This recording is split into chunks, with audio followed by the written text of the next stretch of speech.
Hello, everybody. Welcome to another Sunday night chat.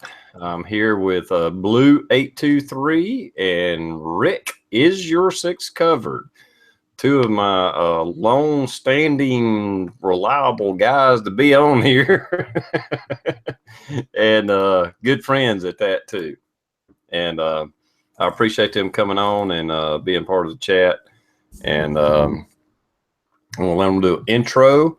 I'm going to start with Rick. Is your six covered? Just in case Red October's watching. That's funny. That's what he puts in the thing. Hey, everyone. Welcome back to TR's chat. And glad you guys could show up, as always. But other than that, I've been putting out some videos. So come take a look at them when you get a chance. Actually, I just let one go a little while ago. So don't watch it now, but watch it later. So that's about it.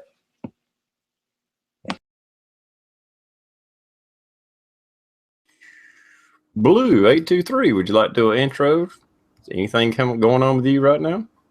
Not really a whole lot going on channel wise. Just real quick for the people. I know I've kind of let limited information go about how I had a cousin, 30 years old, who was diagnosed with cancer, and it went to shit real quick.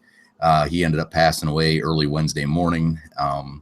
So that's personal life type update, which sucks, but with that fucking cancer, it's one of those deals where they're toward the end, and it's not that I'm glad that he passed, but he was in such rough shape that it's almost a thankfulness that the suffering's finally over. So that's the only real personal thing. I don't want to drag the chat down and get all murky and stuff like that. But I know that I'd made mentions at the last chat about that.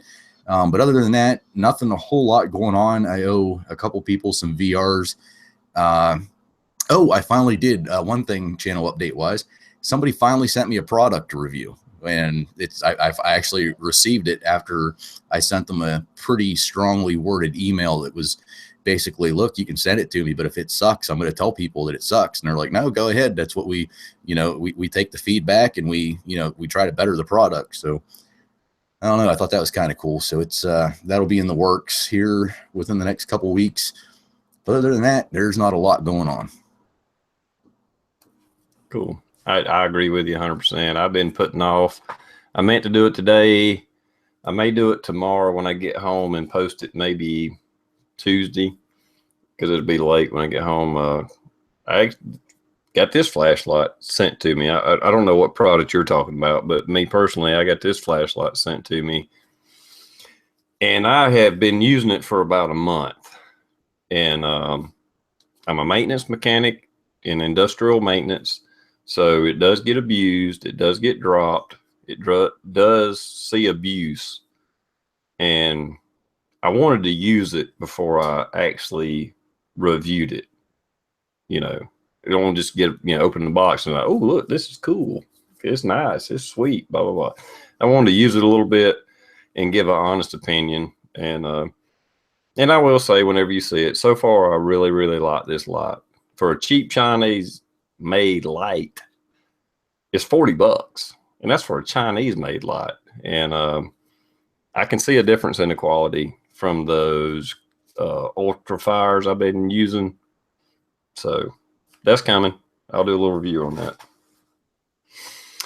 Anyway, that being said, TR, I got a question for you. Tuesday night, I was at work. I just came back to do some paperwork, and whenever I do that, I always turn the chat on and listen to it. We were getting toward the end of the chat, and you said something, and to this day, I still have no idea what the hell you said. I think you meant to say something about the Declaration of Independence or the Second Amendment, and it just come out. Did you go back and watch that? No, well, with these chats, sometimes it chops up and you don't realize it done it, and you miss words and stuff. I had no idea what you're talking about. I'll tell you what, as long as you don't take that video down, because it has to be within the last 10 minutes of your Tuesday night chat, I'm going to find that and I'm going to rip it off, and then I'm just going to replay it over and over and over. Because I'm sitting there typing my report and I'm like, what the hell did he just say? And I jump back over and I see people on the side chat are like, what the hell did TR just say? There's no telling by the time the end of the chat happens. I might not even known what I was saying when I was saying it, much less remember. Oh man, that's a very true fact. Oh, Was it the same night Pops had a few too much cold medicine?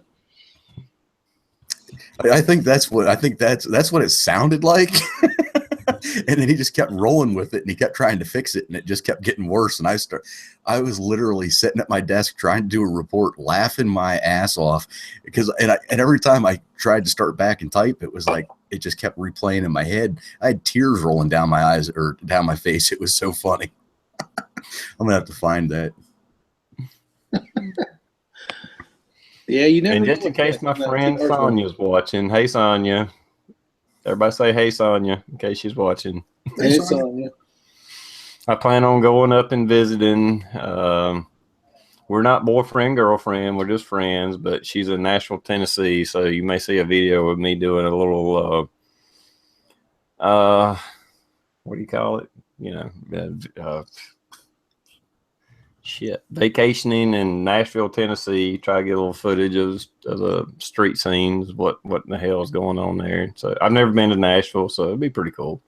So anyway, it is cool. Mm-hmm. When I drove through, it was fun. I went through one time. It was a couple years back. We don't do extraditions very often, which is basically you arrest somebody and they flee the area. But this guy was wanted on like rape and a bunch of other stuff, and they picked him up in. It wasn't Tennessee. It was next state up. For me to Tennessee. Shit. PA. Then we went to Ohio. Then we went to. The hell's below Ohio and between Nashville. Shit. I'm not good at geometry. But anyway, we get to our hotel that we're staying in to pick this guy up, and we're in the middle of this goddamn field. And we asked the desk clerk, we're like, you know, is there anything around here to do? Because let's face it, we're cops and we like to drink, and we had all night to burn until we had to pick this guy up in the morning. And the guy at the desk clerk goes, well, if you drive about an hour north, we have a pretty big mall that you can go through and walk through.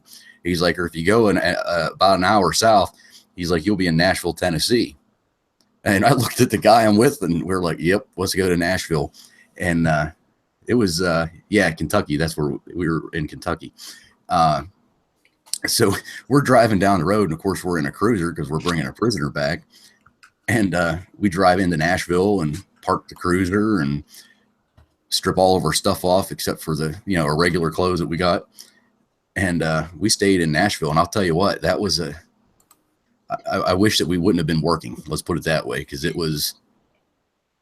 wasn't packed. You know, it wasn't like so many people that you wanted to punch the first person that walked by you because they were too close, but it was very busy. And it's a great place.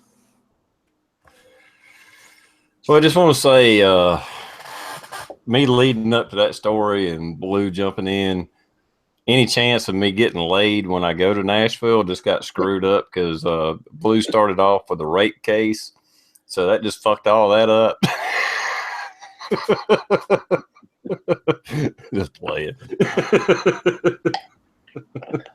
Well, you're not leaving tomorrow, right? No, it'll be a few weeks. You'll be fine. Maybe she'll forget by then. Exactly. Yeah, maybe. Oh, no. Now, the guy that we were dealing with, he was a shithead. I mean, it was one of those where you're never allowed to profile anybody, but you looked at him and you knew he was a rapist. You know what I mean? It was just.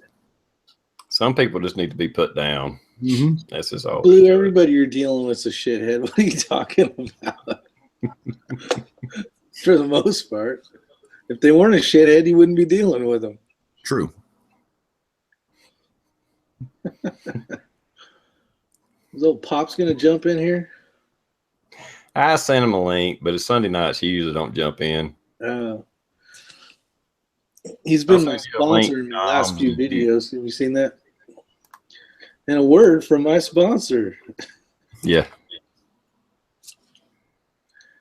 I've kind of seen a few people do shit like that here lately, and I went back and tried to watch videos, and I'm like, I'm missing something here because there's few people mentioning pops and doing quick videos, and I'm like, I don't know what video I missed, but Coda Boy did one the other day too. I think I'm just gonna start doing that shit just all the time. Pop's Quest is gonna be my sponsor. There you go. He's gonna be one cheap ass sponsor because I don't give a shit. But Blue fed you.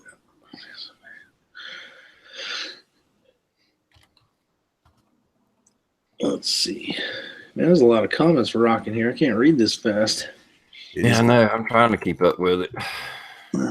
We jumped from like 20 viewers to 57 in like 5 minutes. I was like, holy shit. And they just started. I know. Yeah. Crazy cat 45. Crazy 45 cat.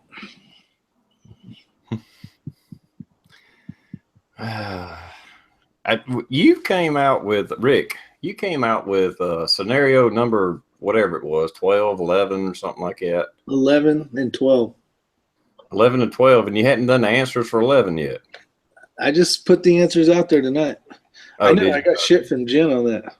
Where's the answers to 11? I'm like, Jesus, you can't have two problems going at the same time. Like, fuck. Yeah, it threw me off. I went and searched your channel, and I'm like, damn, did I miss it? Because I seen the video pop up for scenario number 12, and I'm like, well, shit, I didn't see the answers for number 11 yet. I actually gave a legit answer for that. I mean, I kind of actually replied to my own reply, and well, then you had to shoot him in being the a face. smart ass is what, you know, is normal, but you know, my initial answer was legit. Yeah, you did have a good answer. There's someone else that put like a really good answer, and then at the bottom, I can't remember who it was, but they're like, if they look like they're gonna still die in the end, you know, and I can't remember what it was, but shoot them in the face and drag them off the street.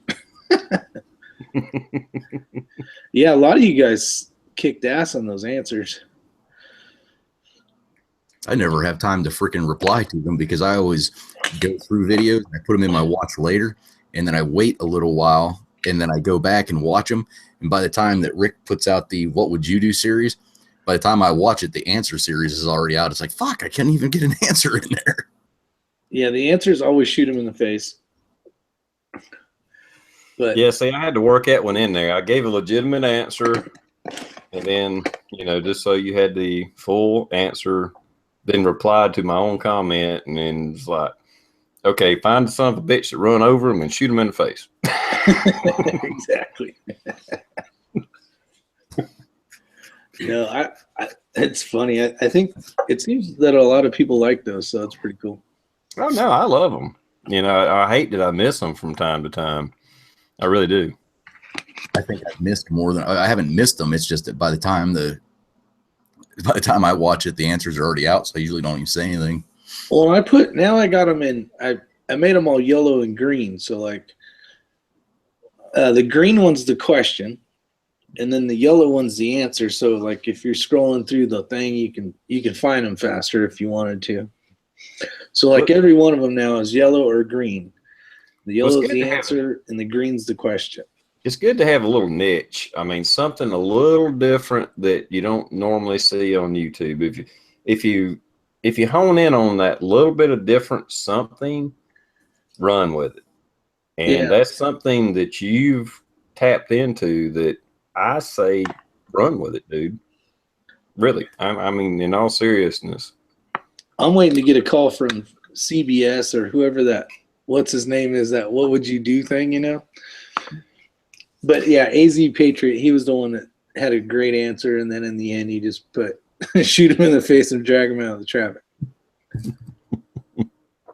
I have a lot of fun with those because you can learn a lot from not just what I'm saying, but all the comments, and that's what it makes it so good, in my opinion, is it's not me giving all the answers, it's everybody else's input, you know, and a lot of people come up with great stuff, and depending on how hard the question is, everybody's answering the same pretty much, except for a few that just say shoot him in the face, but which is always funny. But the you know, there's things in there, someone will throw in something like the one guy, I can't remember who it was, but he said he would lock his car, And then I was kind of thinking about that. And I'm thinking, well, in some of those countries where, someone will, where you see them like on the phone, and a motorcycle will come by and grab that, and then the guy's chasing him, and then all of a sudden he left his keys in his car back there, and then all of a sudden the other guy that was waiting drives his car off. There could be a little something in there like that. So I'm like, yeah, why not lock your car? Yeah, Pops Preppers in the house. And a word from our sponsor. Yeah. Well, I think also in scenario number 11, and I'll give you a second. I'll give you a minute here in a minute, Rob. But you made a really good point that maybe don't hit home with people. When you mentioned that if a wreck happens, bam, a wreck happens, it's right in front of you. You are the first responder. If you get out of your car and go aid them, even if you have no medical training whatsoever, you are the first responder. And I think that's something people need to think about. And that's why I have gotten some first aid training. I carry an IFAC in my truck. I now have one for my motorcycle. It's a little smaller, but I still have an IFAC in my motorcycle bag for either bike. I would transfer it. If I'm conscious enough, I can at least say point and say, I got a first aid kit, go get it. I think, and that's a good point, and so that you're educating as well as entertaining and making people think. Just wanted to say that. Well, thanks. I think this last one, I just got it. I just put it out about 10 minutes ago or so. But this one on that scenario where, like you talked about, the motorcyclist down, I tried to go in some really in-depth, like it's a longer video. It's probably like 10, 11 minutes long.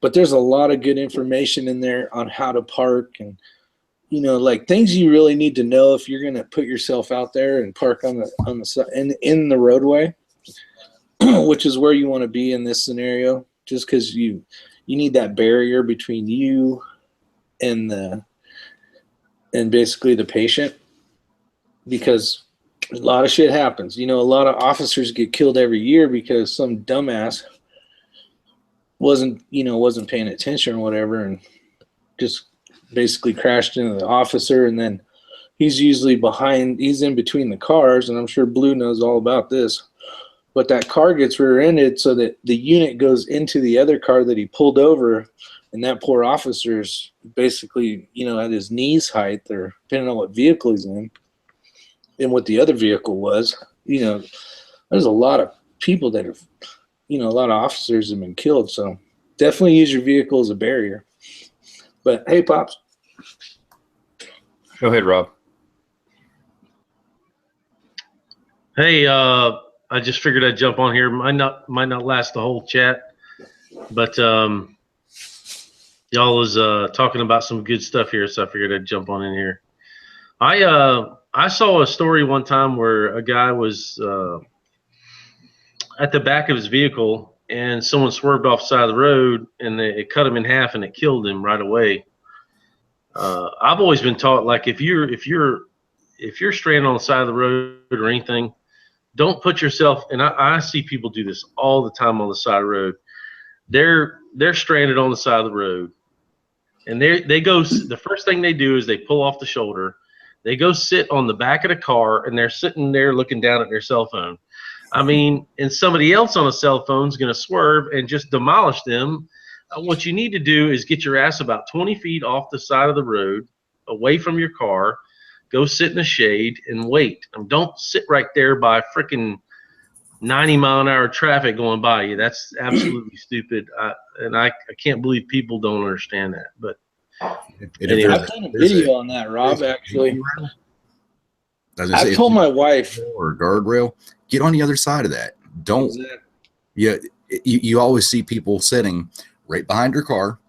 I mean, like if their car stopped, they're like right at the ass end of their car, sitting on the guardrail with their legs draped over like the roadside. Get on the other side of that damn thing. That's what it's there for. Yeah, go have a damn picnic. I mean, somewhere over there. I saw a damn. I can't remember where I saw it, but I saw a live video of a dude getting cut in half at the back of his car. I can't remember where I saw that. It was slightly skewed, like blurred out or whatnot, but it was terrible, and I'll never forget that. No, But the whole motorcycle thing, I used to race motorcycles, and I'd wreck all the time. I'm right in the middle of the damn raceway, and there's 20 bikes coming at me at 100 miles an hour. And the first thing I do is try to get the hell up and run, off the side of the road. I mean, there's no good place for a guy.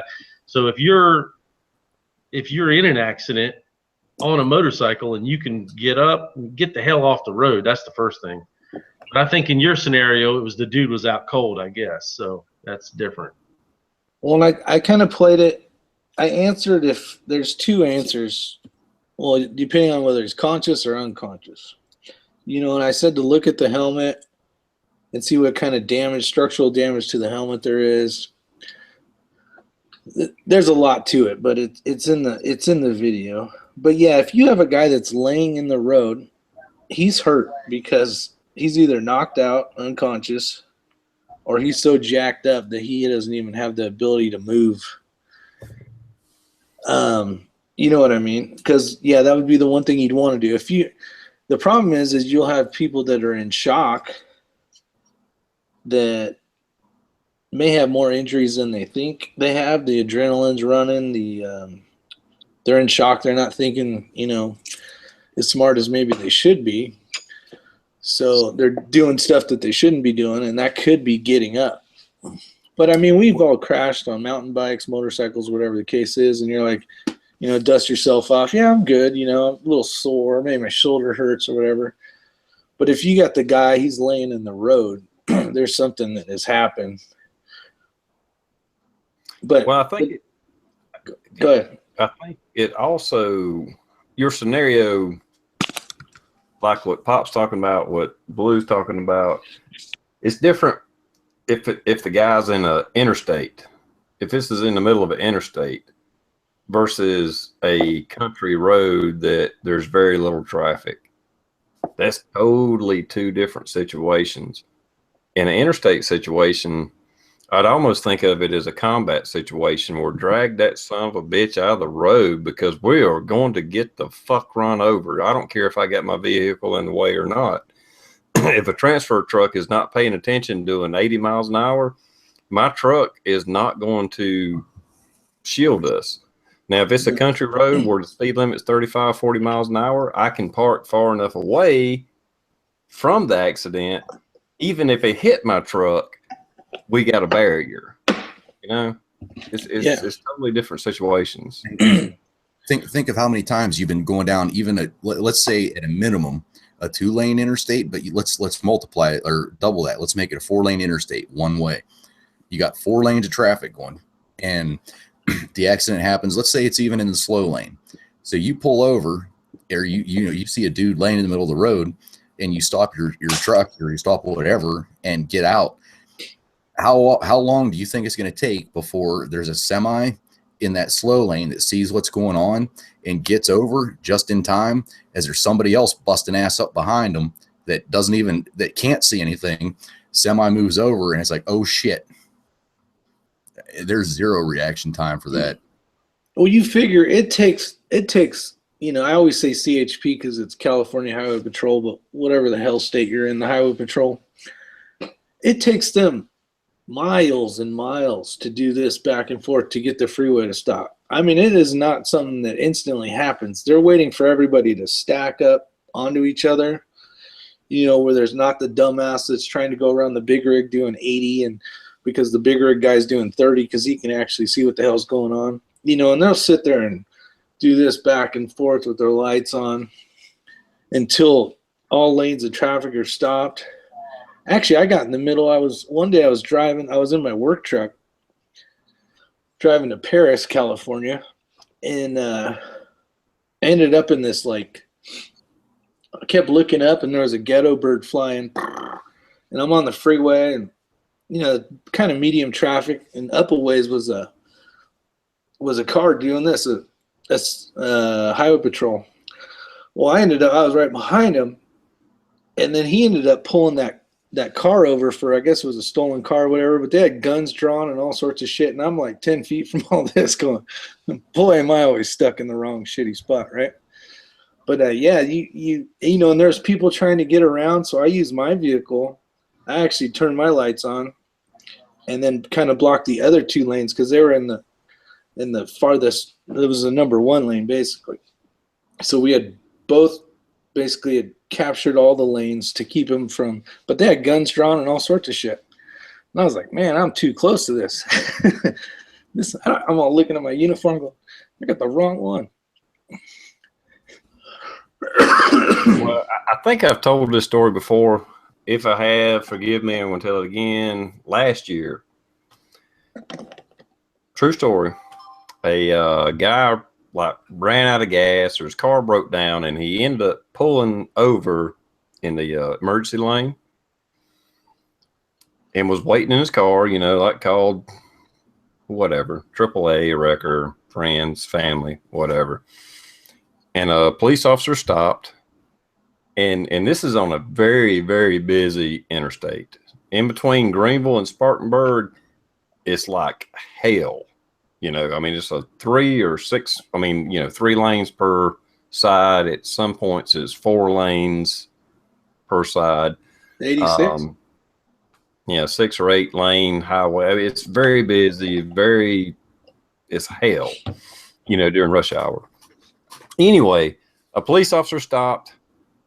The guy says, no, I've called such and such. I'm good. And the police officer literally said, I don't feel comfortable leaving you here.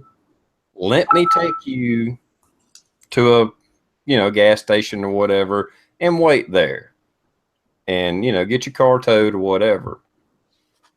Literally, after he got this guy to get out of his car, get in the squad car and go to the gas station or whatever, a guy driving the transfer truck was fucking with his radio or something like that, veered into the emergency lane and run over that car. Ended up climbing a hill, was damn near in the yard of the plant that I work on because we're right on the interstate. But just, I mean, flattened that car like it was a fucking pancake. That literally fucking happened. If that guy had been sitting in his car waiting on a wrecker, he'd be dead right now. Yeah. I tell my wife, if you're on the interstate, don't even be in your car. Like Blue said, get on the other side of the guardrail. I mean, get away from that damn thing. Well, when I broke down right by BMW, you know where that is.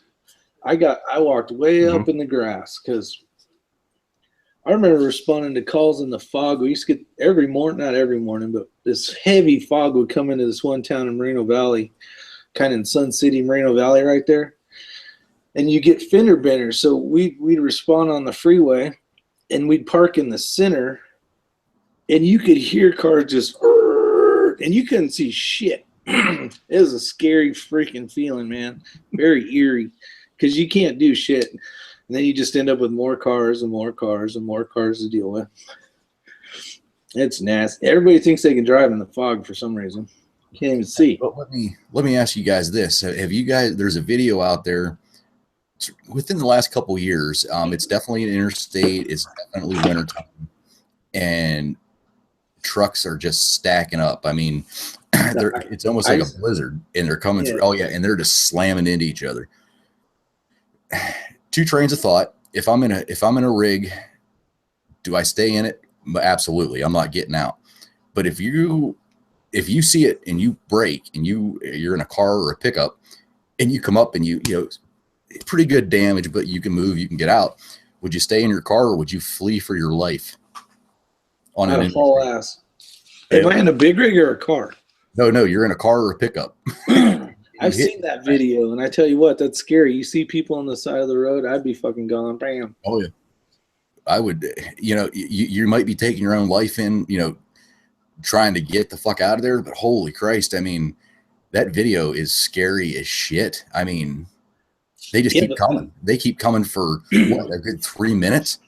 Oh yeah, and the cars are small, and then another big rig comes in and just freaking wipes out the car to the big rig. So it's just pancake. Mass and momentum. I mean, a truck could be carrying 80,000 pounds just in the trailer, not counting the truck that he's driving.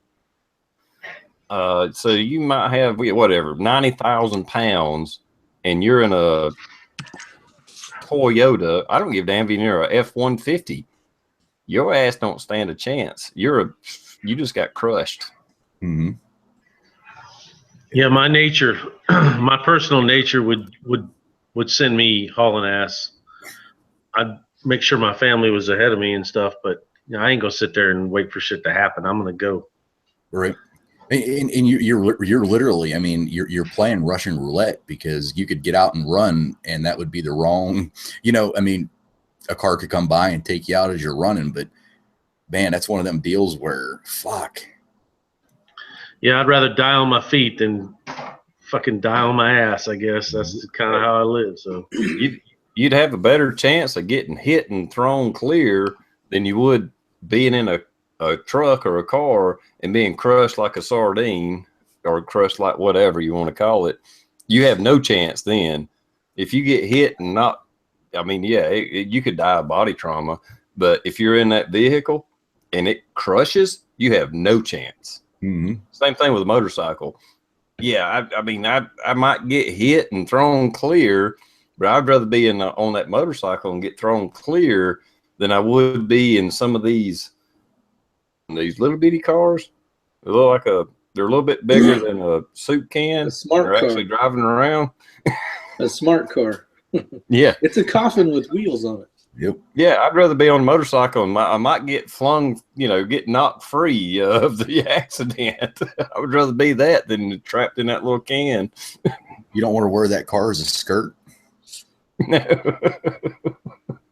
And I'll tell you, some of the people in them cars, holy shit, if they ever get hit, and I'm not making fun of big people, I'm not, but if you're that big, get a bigger car. I mean,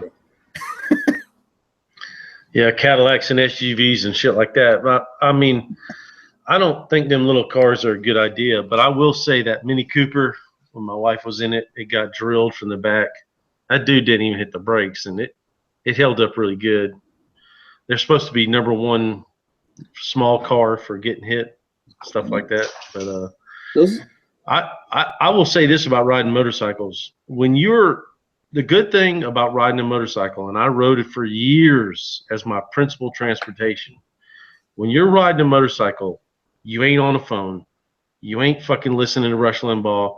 You ain't doing shit but riding, and you are totally aware. If you're like me on a motorcycle, your senses are constantly about you, and you can avoid an accident very easily on a motorcycle if you're good at controlling the bike.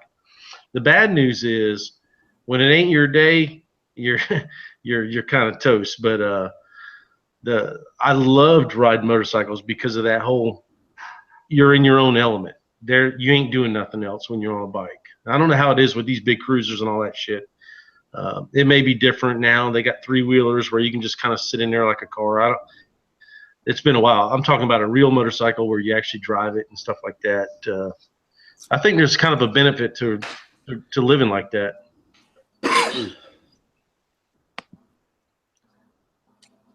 Yeah, you're definitely aware. Yeah, I've avoided many accidents while driving a bike, just because you are super aware. I don't want to say you're paranoid, but you're just constantly, okay, that car pulled up to a stop sign. He looks like he's going too fast. Is he going to pull out in front of me? Oh, yep, the motherfucker pulled out in front of me. And you already got an exit strategy planned out ahead of time. Within a second, you're thinking of this. Okay, what he don't look like he's going to slow down. He don't look like he's going to stop. What am I going to do? Yep, he didn't stop. This is what I'm going to do. You already had it planned out ahead of time. I've done that many times. One of these days, I'm not going to be so lucky. I understand that, but I agree with you, Rob. You're thinking of that all the time, and I don't mean that you're so paranoid that you don't enjoy riding. It's just that you're just way more aware of what's going on. Yeah, you enjoy riding when you're on a country road, but unfortunately, to get to that enjoyment, sometimes you got to go through a few stoplights and a couple intersections. So, it's a different animal. I miss it. I really do. I don't know if I'll ever ride on the street again. I got to the point where a few things happened in my life where I gave up riding on the street, and but it's the way to go from A to B, because you're aware. Most people in cars, the last thing they're thinking of is driving, which is really screwed up. I mean, they're talking to whoever's in the car, they're watching the freaking navigation dude talk to them, they're chatting on their phone, they're checking Facebook, and then after all that, then they pay attention to what they're supposed to be doing, which is driving. And unfortunately, that's the world we live in. I don't want them to create no laws.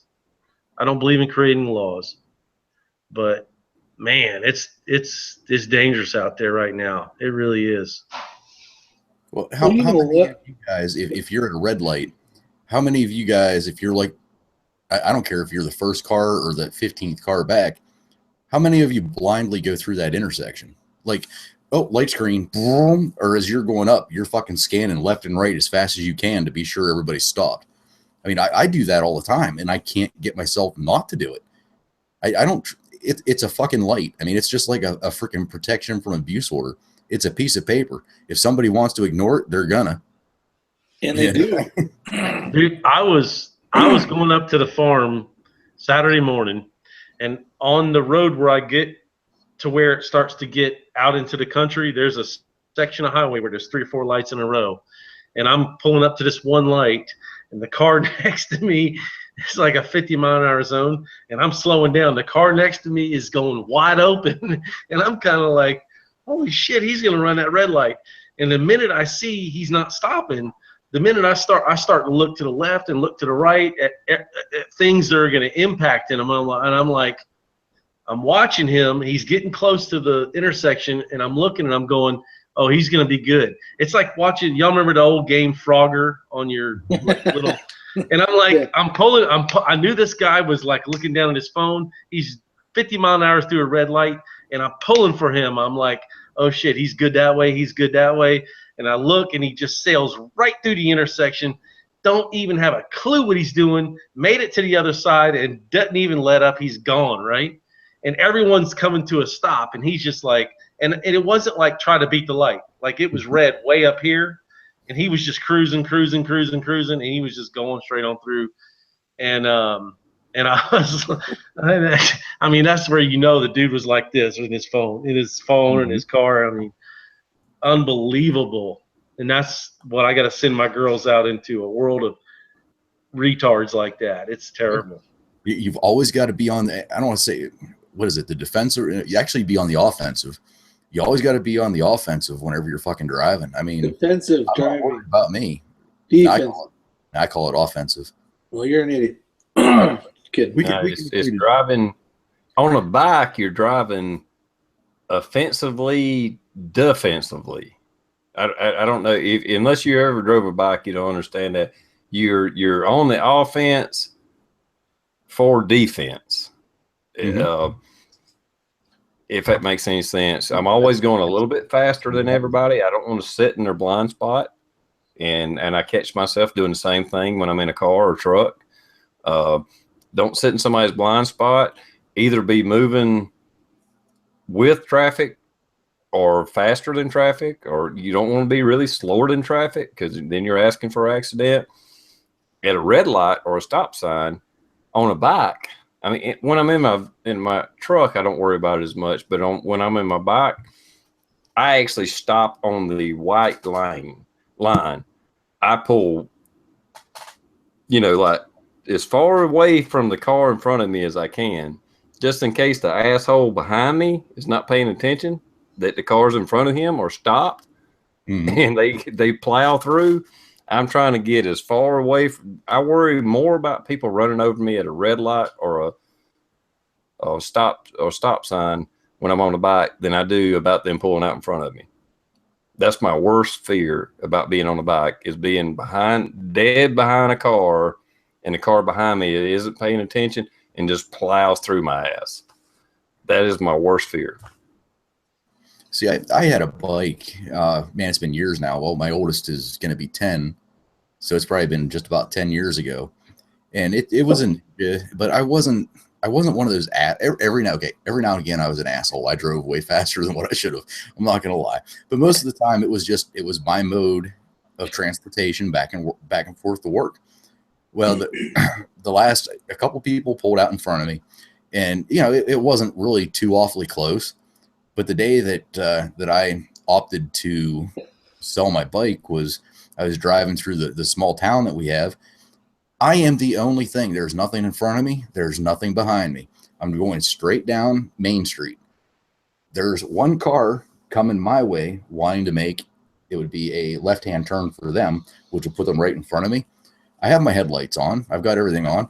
I'm not above the speed limit. This fucker waits until I am literally at the edge of the intersection, fucking pulls out. I fucking hit the brakes, bike goes down, I go down, didn't get hurt because I was only at 25 miles an hour. I was like, you know what, fuck it. I just like, that's it, I'm done, because it had happened, in the past, but never where I had to lay the bike down. So I fucking go put the bike up in the paper. Some young kid says he wants it, doesn't have a motorcycle license. And I'm thinking, man, can my conscience really sell this bike to this kid? Because it's not a super, super fast bike, but it's fast enough. But he's got the cash, and his buddy came out and checked it over and said, yeah, take it. So I sold it to him. He couldn't drive it, so I had to drive the bike to where we did the title transfer, from the title transfer to his house. Shit you not, this is how bad of an I don't know if it's a bad omen or it was just like, yes, this is time to get rid of the fucking bike. Driving down the road, I'm right behind him. We go down this little dip. We're on a back road. It's still a 2-lane road, but it's a back road, like 40-mile-an-hour thing. Go down this dip, start up the other side. He goes down the dip, starts up, and I see him hurry up, and he jerks it to the left. And so he's on the oncoming lane of travel. I'm like, what the fuck is he doing? And I'm still going. I don't see it. I don't see it. I don't see it. There's a fucking telephone line that is strung between poles above the fucking road. It's down right at fucking head level. I fucking, with barely any time to react, got out of the way. I pulled that son of a bitch in his garage, and I was like, good luck, get me home. I was like, that was it. I was like, you got to be shitting me. On the day I sold it, I almost got decapitated by a phone line. Damn. I've rode bikes pretty much all my life, on and off road, and nothing is more unforgiving than you hitting the concrete or hitting the pavement. And I've witnessed it firsthand hundreds of times, and I've experienced it firsthand several times. And it is very unforgiving, the pavement is. And the front end of a grill. Oh, yeah. I've seen that numerous times, too. Or guardrails. Yeah, those Guardrails are very guardrails. unforgiving. It's amazing how cheap you can find a helmet for with a head in it with a guardrail. Yep. Some of the worst accidents I've ever ran, and I've been running EMS and fire for over 15 years, have been motorcycle accidents. And most of the time, it's not the rider's fault. It's somebody pulls out in front of them, or they hit gravel, or. No, but I gotta say, I see a lot of these videos. Usually on Facebook, I got one buddy that he's a big street bike rider, and he's always posting these videos, not of him, but those guys doing all the tricks on the freeway and shit, and splitting lanes at like 100 miles an hour when everybody's stuck on a freeway. And I'm just like, I'm pissed off at them because they're putting my family in danger. If they want to do that shit in a closed course racetrack, they want to go do wheelies in a fucking Walmart parking lot or whatever, or somewhere, safe. I don't have a problem with that. But man, I get pissed when I see those jackasses doing stuff. I'm sure it's fun for them, but in the end, if they screw up, they're going to get a whole wad of cars, that could wad up behind them and hurt somebody. All right, I feel better now. No, I agree. and it's not every crotch rocket driver. It's not, but it's always seems to be that's the bike that's doing that shit. You see them wreck, and if it's, I don't feel near as bad. You know, it's always the wrecks that seem to happen the most are always, I don't want to say the older couple, but you know, they're almost to retirement. They're out on their bike just enjoying a Sunday trip, and some asshole pulls out in front of them and they end up dying. It's always those people that really seem to, you know, get fucked. You know, it's never, I don't want to say it's never, but it's more them than the people that are screwing around. And I don't want to say deserve it, but the ones that they up the risk themselves, and they always come out smelling like a rose. There's that one fucking video where the crotch rocket is just flying. He goes by this car who has a dash cam on, and he hits the back of a slower car, and he does a Spider-Man flip, and he fucking lands on the top of the car and sticks there. Have you ever seen that? Yeah, it's crazy. I think it's in Russia. That's I've seen that. I think it is in Russia. Because I'm pretty sure I got some Russian friends, and I'm pretty sure in Russia, insurance companies mandate that you have to have dash cams. So that's why you see all these crazy Russian videos, is because insurance companies, from what I've been told from my friends, mandate that you have a dash cam, or most insurance companies mandate that you have a dash cam. Mm-hmm. Yeah. Well, there's also those freaking retards. They're driving down like through a business area. They'll like walk out onto the road, and the car will stop, and they'll throw themselves onto the car to try to get insurance money. It's like, oh, those videos of God. I'm glad Russia's doing that for The best Russian ones to me are the ones where they try to drive on the sidewalk because the roads are completely full and backed up, and these guys will put these big fucking stickers that you can't peel off right on the windows. It's awesome. And then the cops will pull them over. That's the funniest shit, because they buy like the worst sticker you could get, where like you pull off a piece and it's just like this little sliver. You can't get the damn thing to come off. They put it right across the windshield. No, wait, Yeah, awesome. Say this again. I haven't seen this. What do they do? Okay, so the streets in Russia, wherever they're at, I don't know where it is, they're full of cars or people, you know, waiting in line like everybody else. Mm-hmm. So these ass wagons will fucking drive on the side of the road where the public's walking. Well, there's these people, because there's like a certain area where it always happens. So they just hang out there, and there's like 4 or 5 of them, and they get in front of them, like stop them, and like, hey, you're in the sidewalk, go back on the road. And they'll be like, you know, in Russian, go fuck yourself or whatever. So these guys will bring out these stickers, and I swear they're about 2 feet wide circles, and they'll plaster like 2 or 3 of these fucking things right on the windshield so the guy can't drive, man. It's like just fucking... It's awesome. I love it. I don't know. I might take that as a badge of honor. Have one of those stickers? Yeah, you don't use a windscreen on a crotch rocket anyway. But so it's for a car. It's for a car. Oh, a car on a sidewalk. Okay, I didn't realize you were talking about a car on a sidewalk. Yeah, it's cars. It'll be like cars and U-Haul wagons and anything, and they're fucking blip. That you can see them, and they'll be like 4 guys at the same time will just fucking bink, and it's like lights out. You're not going anywhere because you can't see shit, and they'll be parked there, and you see them over there, and they'll video in this whole thing, and they're trying to scrape the shit off. The only way you're going to stop me on a motorcycle is if you stick that freaking sticker on my helmet. Then we're done. Yeah, the whole helmet. Look, Carvel put a video. Maybe that's the one with the... It's hilarious. Speaking of stickers on helmets, this is not a sticker, but I was riding crotch rocket one time, and I had to chew a tobacco in, and, you know, I was riding through town, so when I stopped, I just pulled my helmet up and spit, and I got into traffic, and all of a sudden my nose just starts tingling super, super bad, and like my mouth starts filling up. And I try my best, and I can't get off because there's a big ledge sidewalk, and there's like nowhere to cut off. I'm getting ready to sneeze so bad, and finally I get to a place where I can pull off, and right when I reach up to undo my helmet, I can't take it anymore and sneeze. It goes all on the inside of the helmet. Like I end up having to take my helmet off, take my undershirt off, and clean my whole helmet off. It was bad. Oh my god! Have you guys ever seen the movie Rocket Man when he sneezes in his helmet when he's flying off into space? It's an older movie. Oh my god, that just reminded me of that. But yeah, chew grains all over. Yeah, that'd be And it wasn't snuff; it was actual chewing tobacco.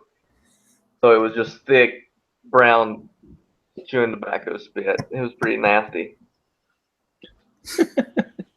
Now, isn't it legal as far as I can tell? I think in places like England and stuff, it's actually legal for motorcycles to split lanes. California, you can. Oh, you can do that in California? Yeah, in high congestion areas, usually it's legal, but you got to be below a certain speed limit and all that. Huh. Yeah, we don't pull that shit here. I think California is the only state in the U.S. that is legal. I ain't saying it's the only state that it don't happen. I'm just saying it's the only state that is legal.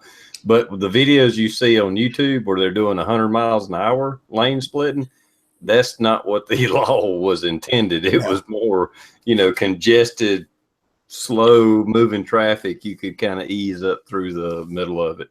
Yeah.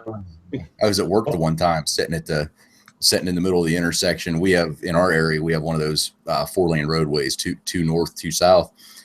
Sitting there at the red light, and I'm about 5 cars back from the light, and this fucker on a bike right up between us goes up to the light and stops in between the two lanes, like right on the dotted line.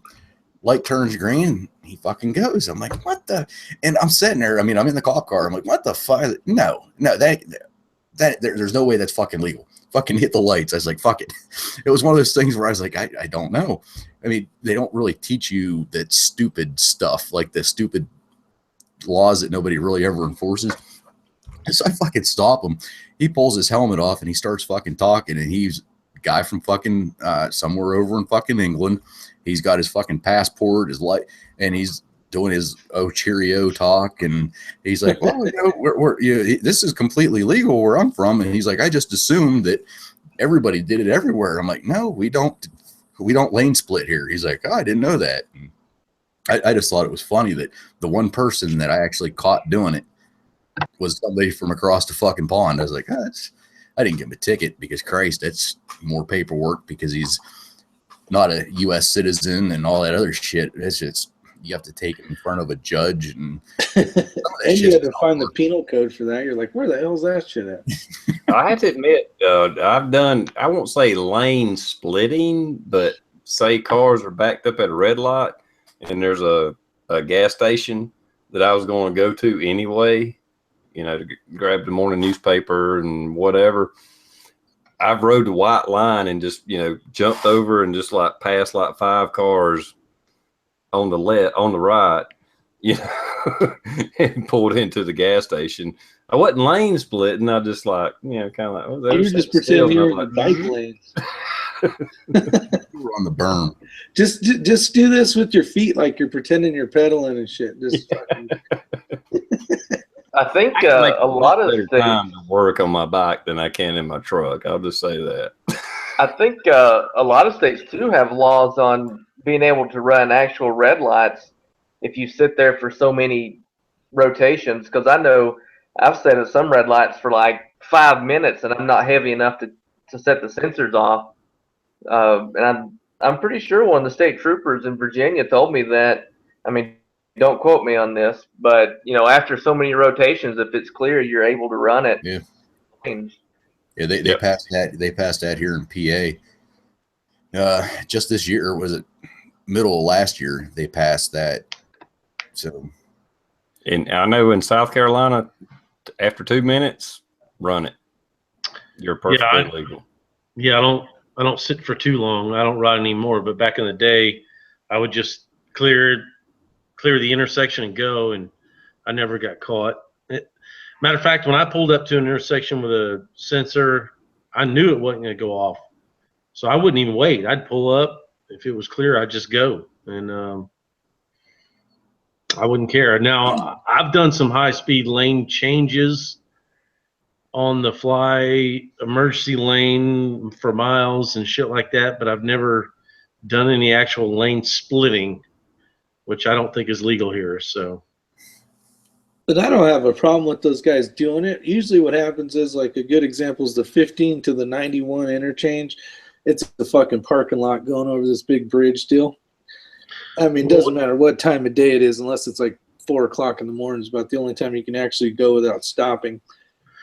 And, you know, everybody's stacked along the bridges. And there'll be guys, and you'll hear them with their helmets, and it's cool. And I try to pull over to the side, give them more room. And they kind of wave at you, like, give you, like, thanks, man.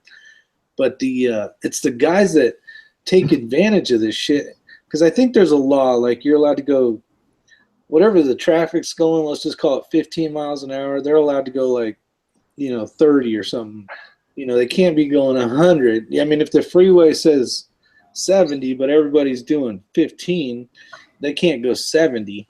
But it gives them a chance to get to work. They're Rick, the ones riding the bikes, so they're saving fuel. Rick, the biggest problem with traffic is guys in big F-250 or F-350 pickup trucks all by themselves. I mean, they're taking up all that space, and there's just one person in the cab. Do you know anybody that does that? You gotta shoot him in the face, Rob. If we would just all go to riding mopeds, there wouldn't be no traffic. It'd be like seven lane wide. Smart cars. You know what I tell the people in the smart car when I see them? I said, you should just put it in the back of my truck. I said, we could pick it up right now, put it in the back of my truck, and you could really save some fuel. Yeah, smart cars are pretty dumb. I don't think you could survive a wreck in a smart car. Might be able to put 2 in the back of my truck. I think you could get 3 if you stacked them right. Yeah, if you did stack them right. No, that big truck, I had a big old trailer I used to pull. Now I got a smaller trailer.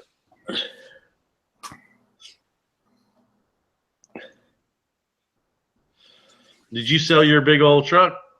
No, I still have it. Oh, okay.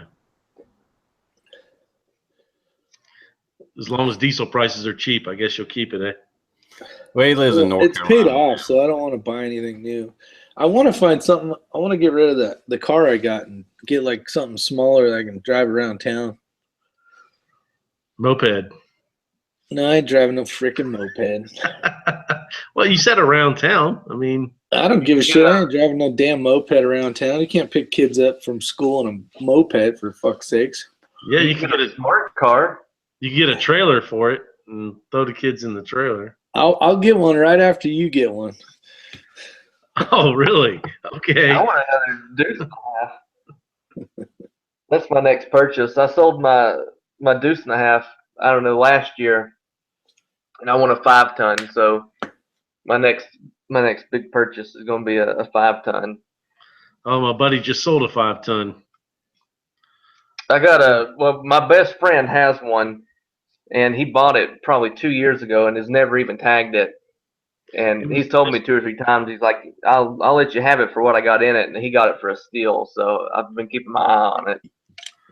Yeah, I don't know what prices are, but a buddy of mine bought one that was totally refurbished before they put it up for surplus. It had brand new tires on it, and I think he got it for just under $9,000, but it drove like it was brand new. Yeah, and he sold it. He made $1,000 or $2,000, but I'd made a video driving it actually one time, but then he sold it and made a couple thousand on it, and he bought it to drive around in the parades around town, like St. Patty's Day parades and Christmas parades, and then I guess he lost interest in it. I loved mine, and to beat it all, the main reason why I bought it is because when I initially bought it, I had a place that I had to bug out to. So I wanted to make one trip, and I wanted to roll high profile and get it done at one time. And so I bought a Deuce and a half. And it served its purpose, and now I'm not under those circumstances. But the thing, I would have camped it, but the cool part about it was a multi-fuel motor, so it ran on anything petroleum. But it had no power steering, no power brakes, no power clutch, and it was just a pain to drive. once you got on the road, it was fine. But if you had to turn around, you had to do like a 14-point turn because you couldn't turn the wheel until you started moving. Like it was impossible to turn the wheel. And anytime that I took it off road, you had to watch because it would break your thumbs. If you got up on a rock and it bounced off, I mean, that steering wheel. I remember one time I was pulling out. I kept it in the backyard, and I was pulling out of the backyard on the bank, and when it slid down and hit, I had to hold the steering wheel, and it actually threw me into the passenger seat because it didn't have power steering. Well, So, just in case, you brought up a really good point, just in case anybody don't know, never, ever wrap your thumbs around the steering wheel. You always hold it like this. yep. Always. I don't care if you're just driving down the road. Never, ever wrap your thumb. Same thing with a drill. If you're using a drill, don't wrap your thumb around the fucking drill. You put your thumb on the back of it. And when that thing jerks out of your hand, it'll just fly free and it won't wind you up in it. Just tidbit, prepper tip. There you go. Same thing. Never wrap your thumb around shit like that. And in bigger trucks. As far as the manual steering, manual braking, and all that, you're a pussy.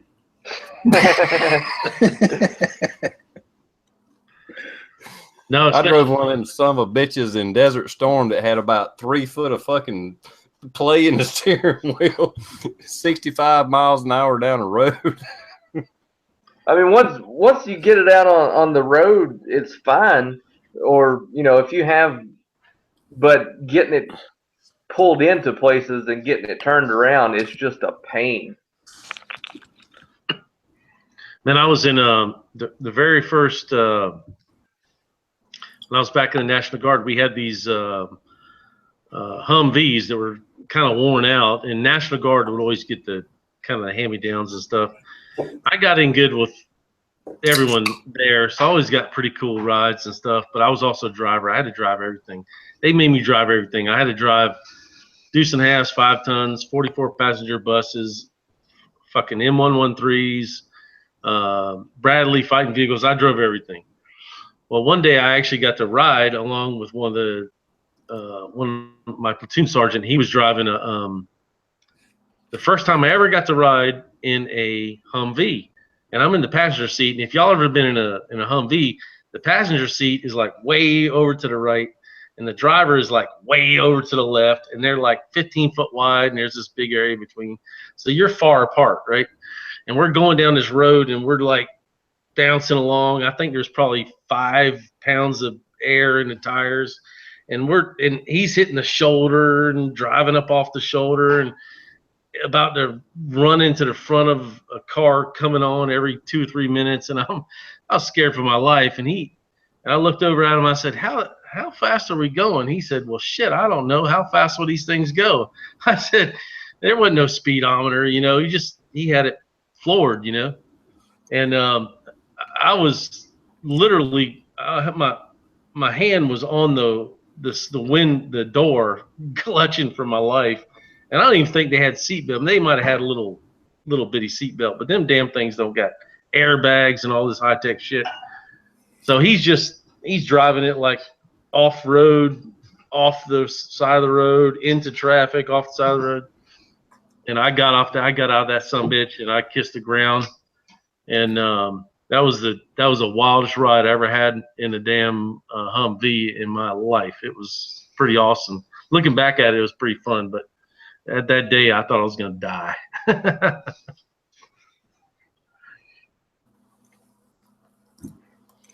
Well, when I was in Desert Storm, up until a certain point, more soldiers were killed in car accidents than war. Until a few scuds finally hit a base or two. And my God, they drove like a bat out of hell. I mean, I know one time we was actually in a civilian bus that we commandeered. I guess that's the right word. And he was driving wide ass open in a desert deuce and a half's in front of us. So it's a dust cloud. You can't see shit. We're going, it might have only been 60 miles an hour, but it felt like 100.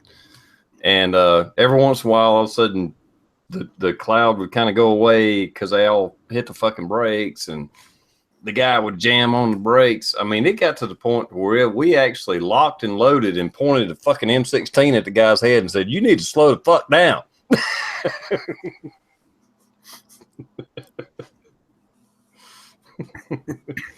I am not telling a lie. Man, there's one thing about driving 100 miles an hour when you have your hands on the wheel and your foot's on the gas and the brake. And there's a whole nother feeling when you're in that same car 3 foot away with no control. You know what I'm saying? I mean, it's a total different ball game. It ain't fun like that. Because I never let the guys I'm working with drive. I don't fucking trust them. Don't trust them. I don't trust myself half the time, but I've only wrecked a few times. Yeah, when you have no control, it's a whole different ball game. Because when you're behind the wheel, it's like, I got this, I got it. But when you're in the passenger seat, it's like, you need to fucking slow down. You're going to kill us both. The scariest I've ever been in the vehicle. There was 4 of us in a 2500 Chevy. It was a diesel. And there's this big, long straightaway, what we call Wells Bottom. And we were going out to a buddy of mine's shop, and we get on that straightaway, and John was in the back, and my buddy Chris was driving. He says, "Show us what this thing's got." So Chris lays into it, and Chris is like, I don't know, he's super like chill guy, like never gets excited over anything, and like just always rolls with the flow.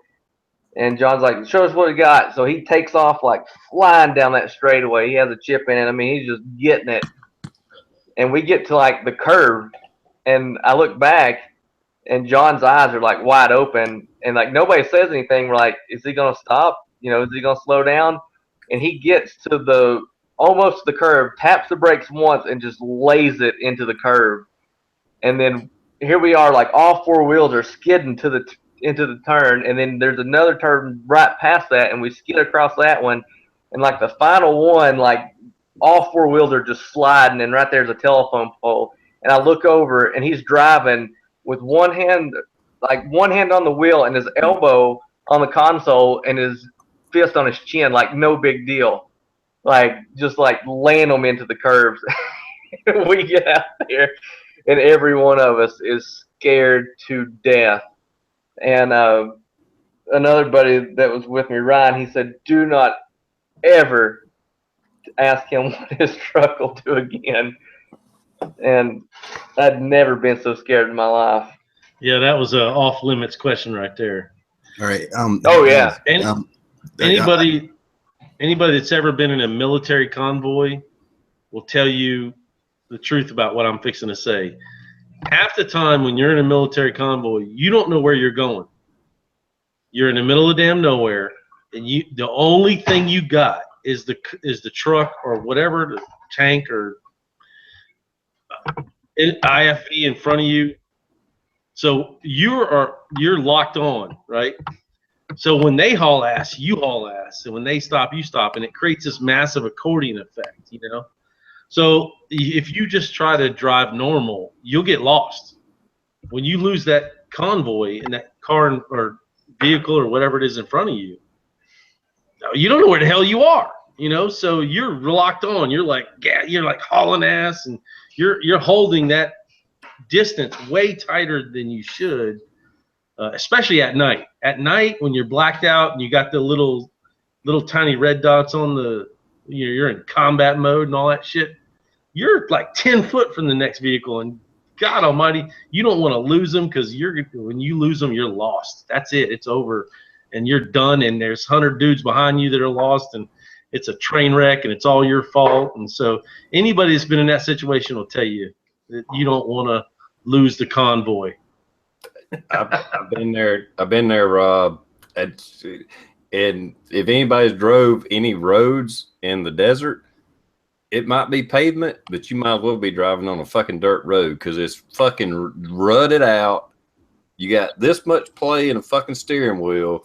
You're struggling to do 65 miles an hour trying to get on the edge of that rut and hold it. And every once in a while you lose it and you're doing this for about a mile. And then you finally gain it and you're trying to catch back up. It's fucking hell. TR, not to, you guys have a good conversation going on. The side chat has been just blowing up. I guess the dam out in California, it begins with an O, but apparently it failed. The emergency spillway failed, and now they're evacuating a ton of people, and I don't think it plug the hole with rocks. That's just what I'm seeing. Did it actually break? I got a thing from, because all the Cal Fire stuff, and it said they just got off a conference call, the Orville Dam spillway incident. Because of the emergency boil near the dam spillway, a decision has been made to evacuate the Orville area. Basically circulating now on social media. But they sent a incident management team 3 out there, and they're actually sending a second team out there. So they got a lot of resources: helicopters, engines, crews, dozers, in addition to the overhead personnel. And yeah, it sounds like it's going to be a mess. If it broke already, I don't know. No, I don't know if it broke. The last video that I saw, there was a lot of freaking water going down what looked like a river area. I mean, it was a ton of water, but I don't know if it completely failed or if it's a partial failure. Yeah, there's a ton of homes below that, I believe. A lot of evacuations. I saw something like probably 2 hours ago on my Facebook, and apparently one of the guys that's on my Facebook lives there, because he said he's hearing something loud and the dam's getting ready to fail and everybody in his town just needs to get out. I'm trying to find it, but I have so much crap. I don't remember who it was, but he was saying like 2 hours ago that he's leaving because the dam's getting ready to fail. Is this in a good district, Rick, or is this in a snowflake district? Because I need to know which way I need to pull for. Well, it's mostly going to be snowflakes. Yeah, go ahead and bust then. I don't know if that's a snowflake district downstream from that, though. I mean, yeah, downstream. Yeah, because the main, that area, the main cities are all snowflakes. But downstream from that, I'm not so sure if that's a snowflake district or not. Well, I mean, once it dissipates so much, it won't be as big a threat. It just needs to wipe out, the main ones. They're trying to make the land soft down there so Trump can't build that wall. Is what they're trying to do. Oh, it looks like Go ahead. there's the normal part where the spillway is supposed to go, and it's actually going over the dam. I got one guy from our department that we sent out. He's part of a team, but it was 100.1%, obviously. But yeah, there's emergency evacuations are ordered. So most dams are engineered, their spillways, that if it gets out of control, it's engineered to erode a certain way. When they build them that if there's a catastrophic collapse, it's supposed to erode a certain way to let it out as gradual as possible. For some reason, like, I got on watching dams collapsing on YouTube months ago, and there's tons of dams that have collapsed. Yeah, they're engineered to fail a particular kind of way. Absolutely. Right. Yuba County. And just in case anybody sees this afterwards, of course, I'm just kidding. Kind of. If they're watching your show, they should already know. If you were in the evacuation area, get out now. Unless you're a snowflake, don't worry. The government will take care of you. Yeah. There you go. Well, Rick's latest scenario was the motorcycle guy in the road. And my comment was, well, try to detect if it's a Hillary voter, and if it is, get back in the car and go for ice cream. Yes, it is, actually. That is Rob's answer. So, and I was wrong, too. The latest one I put out was the answer to the gas spill one. The gas in the house one, the smell of gas. I actually seen a meme on Facebook. It had Kermit the Frog. It was like a multiple picture meme kind of thing. It was like, I want to say it was something about a traffic accident or something like that, or he's seen you get hurt. And as the pictures go by, it's like, yeah, you're hurt. And the window keeps going up and up. But I remember your post about hating Trump. And he drives away. I saw one similar to that talks about I see my friend getting beat up by a bunch of illegals, but then I remember your post on immigration and it shows him rolling the window up. That might have been it, actually. It was something to that effect. Yeah. It was like, well, there you go. Same thing with Muslims. Hate me if you want. I don't give a fuck. Fuck Islam. Fuck Muslims. As far as I'm concerned, we should do a permanent fucking ban on Islam or Muslims. And I hope I don't run any of y'all off of that. But I've been there. I can't try to defend them. I tried my best, and Matt will tell you, resisted tyranny. He'll tell you I resisted him on that, and I tried my best to be neutral on that. And eventually, I just had to give in and state the truth. It's like I've been there. I experienced it. I tried to be, neutral, but the truth is the truth. And fuck it, I don't give a shit anymore. All right, I got too serious on you guys. I'm sorry. Hey, TR, did you know you were sponsoring me? Or not TR, Pops. I've been hooking you up. Hopefully you're getting some extra sales. Yeah, I've seen someone left a comment on one of them videos too. It's like, holy shit, great mag loader. Yeah. I noticed that. I can't remember paying you for all that though, so we'll have to come to an agreement of some sort. I guess you're paying me off, so I let you win at the pistol course. Go. No. That was your wife I heard in the background, huh? Yeah. She's like, oh shit, here it goes. I guess if you want to pay you off, Rob. If you want to pay me off, that's fine. I'll let you win. It's all good. She's over here. I think my 14-year-old could take you. Because he takes me. He beat your ass, so I guess so.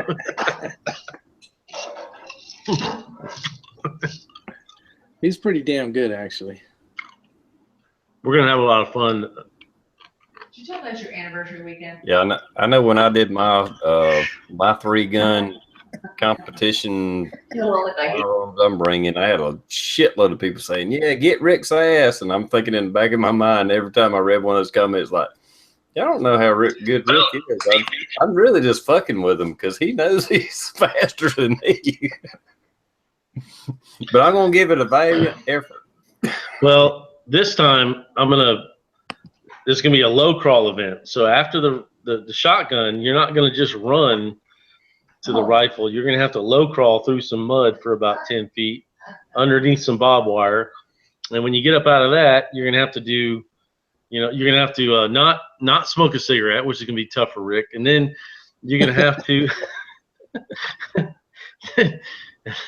and then from there, you're going to have to do the rifle thing and everything.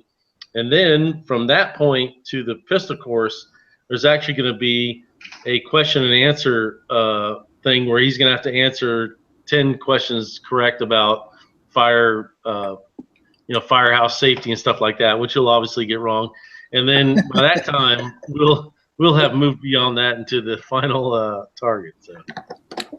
There's a lot of cool people coming this year. Yes, there is.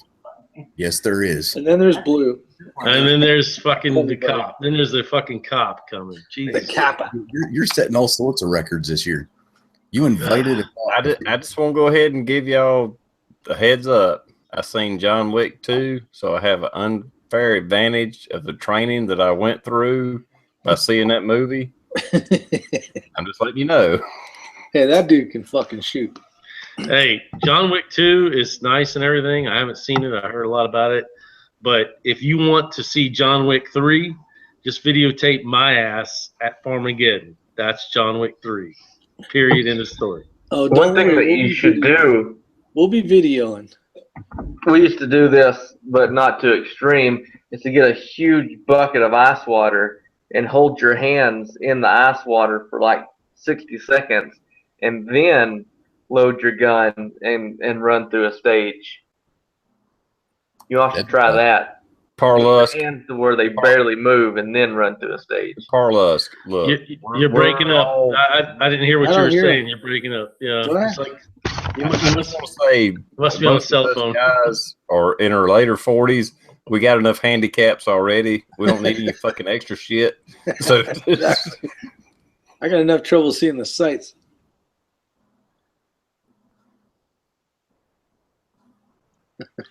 Yeah, I didn't hear what he said. He was breaking up pretty bad, but whatever it was, I'm sure it was great. He said after you guys are done shooting, make sure you ice your muscles, I think. That's what he said. I think you actually broke up. What? You actually broke up, and half of what you just said didn't even come through. I was saying you submerge your hands in ice water before you shoot. Oh, you broke up. Yeah, I could. Yeah, I was sorry. After we get done, all I heard was you should, and then that was it. Serious. He just refreshed. He thought we were being serious. We were just fucking with you, Carlos. Oh, well, maybe you should do like a dizzy bat. Did you ever do like the dizzy bats in college, where you take the wiffle ball bats and you cut the tops off of them and you fill them full of beer and you spin around in circles and then you chug the beer and then you run over and try to hit the ball off the tee? We're talking about guns. Like that with a gun. We're talking about guns here, so I don't think. Yeah, no guns and beer. It's already gonna be dangerous enough. I don't think we need to throw that in there. Oh no! I don't know if you've seen my video. After the guns get put away, that might be a fun activity to try. Yeah, right by the campfire. That'd be cool, like around the campfire. Yeah, you got to run around the campfire. We should do it. Right after you throw the 22 ammo in. On Friday, we are going to do a 45, and Rick, you're gonna have to help me with this because you're the only one that can hit shit consistently with a shotgun. So we're gonna launch by hand 45 beers in the air for Donald Trump, and you're gonna shoot them out of the air, and that's gonna be. No, I'm serious. That's going to be the Farmageddon tribute to Donald Trump being elected. We're going to blast 45 beer cans out of the air as a Farmageddon tribute to the 45th president. It's going to be great. That'll be cool. Do I have to hit them all? Yeah, everyone. If you even miss one, we got to start over, which is going to get costly. We're gonna be out of beer fast. Dude, no, I'll lob them, dude. You'll hit every one. I know you will. It's all good. For everyone you miss, you got to do a shot. It's going to be a great video opportunity. So, yeah, that'll be a good one. Hey, I'm up for shooting. I don't give a shit what it is. Yeah, but we don't mix the alcohol in firearms. We might mix alcohol in fireworks. In case you follow my channel, you may have seen that with video. Because that's safer.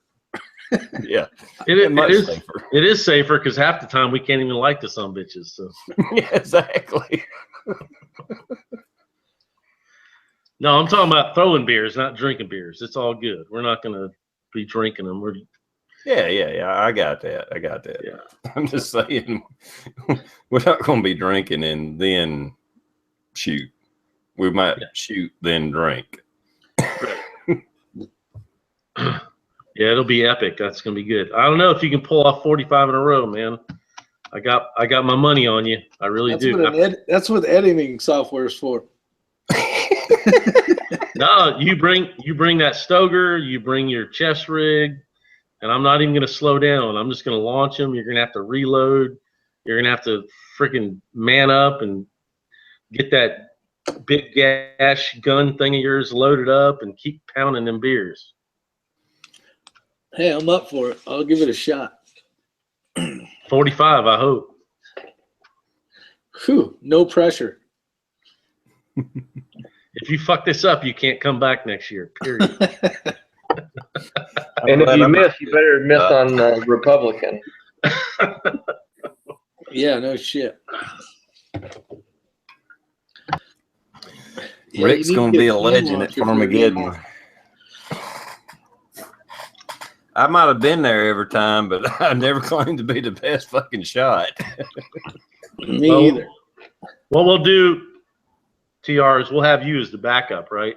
So if he misses one, you can be the chip guy, right? So, okay. You better be on it, TR. You're going to be busy. I'll be on it. But all jokes aside, you did get participation ribbons for everybody, correct? Exactly. I just was discussing this with TR before the chat went live. I expect a participation ribbon. I mean, everybody should get a trophy, and it should be a tie at the end. Oh yeah, no, there's no winners. No winners. You get a trophy. You'll get some spent shotgun shell casings. Yeah, there's only participants. That's it. So. But on a serious note, with Farmageddon, I'm gonna have to borrow somebody's shotgun. So I need somebody to tell me what round I need to buy, because I literally have a 410 shotgun and I've got a riot shotgun which just has buckshot and buckshot. Did you see my video about the 3 guns I'm gonna be using? Yeah, and you're gonna run that shit. Yeah, you're gonna run that shit at least once. No, Blue, you can use the same shotgun I'm using. Just buy 410 slugs. You'll be good. 410 slugs? I actually think I have some. Yeah, don't buy any of that crap. Just get fucking 2 3/4 12 gauge. Or better yet, don't buy any, because I got like 10,000 rounds of that shit fucking at the farm already, so it's all good. The last 3 gun competition, actually, we all use Rob's shotgun. Don't worry about a shotgun. You can use my shotgun. You can use Rob's. You can use Rick's. We don't give a shit. It was. I ain't gonna give in. I shouldn't tell anything else. Anyway, you got plenty of options, but if you want to use what I'm using, get 410 slugs. That's all I'm saying. I've actually got some. I'll bring them down just for shits and giggles, just to see what the fuck. Yeah, Rob's gonna need them because he's got to run that course with fucking that crap shit he's talking about. Well, now Super 6. What's your Super 6 or whatever it's called? I'm gonna throw rocks actually, but I'm just gonna wear that revolver on the side. But anyway, did you see? Did you happen to see my skeet shooting with the MPX? Did you see that video, Rick, by any chance? I saw that. Yeah. That's pretty impressive. That's a 9mm. You know, I've been practicing, dude. So don't take me lightly. It's not going to be no joke. I hit like 5 out of 30 with a fucking pistol round. I mean, come on, dude. That's pretty good. That ain't no joke. So I'm learning. Hey, that's all we can do. I'm there to have fun and kick your ass, but that's beside the. Hey, if you can beat me, I'll be very excited for you. Because I know, I'm just messing around. I know that's the kind of guy you are. It's all positive. We all fuck with each other, but it's all out of like good. It's all just to make everybody better and stuff like that. It is a great environment. I love it, and I fuck with everybody just to make it more exciting. Really, is what I do. So, I'll tell you one of the. I can't even say it's one of the funniest moments, but it was a fun moment. Was when Pop's Quest, Rob, walked away with a remote for the damn clay target throwers and didn't realize it. And then he was just walking around the camp. He was just pushing the buttons. And I walked back up to the skeet shooting place, and they're like, "Who's throwing these?" I was like, "Pops is just down there just hitting the button. Fucking pay attention." Start shooting that shit. And they were all like, "I don't know where it's coming." Oh, there it is. There it is. It was funny as hell. Yeah, when I realized they were shooting at it, I was just randomly freaking blowing it off. It was awesome. But it reminds me of a story that my papa told me. They used to hang out at this place called Kennedy's Grocery. It's like a little grocery store, and that's where all the old men hung out. And right when the shock collars first come out, he said that they were all inside, and the guy was showing, they were all standing around the counter, and he was showing them like, this is the shock collar, this is the remote, and they're all like passing it around, and like he was telling them, all you had to do is you push the remote and it shocks your dog and it comes back. And my papa said this guy walks in and he goes, I don't know whose truck this is outside in the parking lot, but there is a dog tearing the shit out of it. The guy's dog was out there and had the shock collar on, and they were in there passing the remote around, looking at it, pushing it. And Papa said that dog tore that man's truck all to pieces, like the seats, like the dash, everything. Funny story. That's awesome.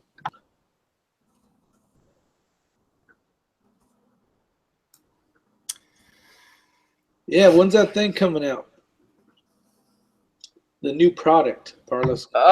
We shot the promotional video Friday, and the shoot went real well. I was like, this is going to be a 30-second promotional video, and we started at like 6 o'clock, and I was like, we'll be out of here by 9 o'clock because we had 2 different scenes to shoot.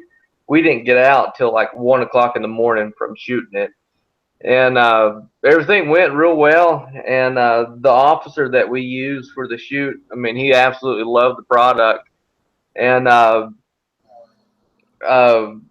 the videographer sent us a kind of like a proof to view. It's like everything's not put together, but the first scene in a proof, and it turned out like 10 times better than I expected.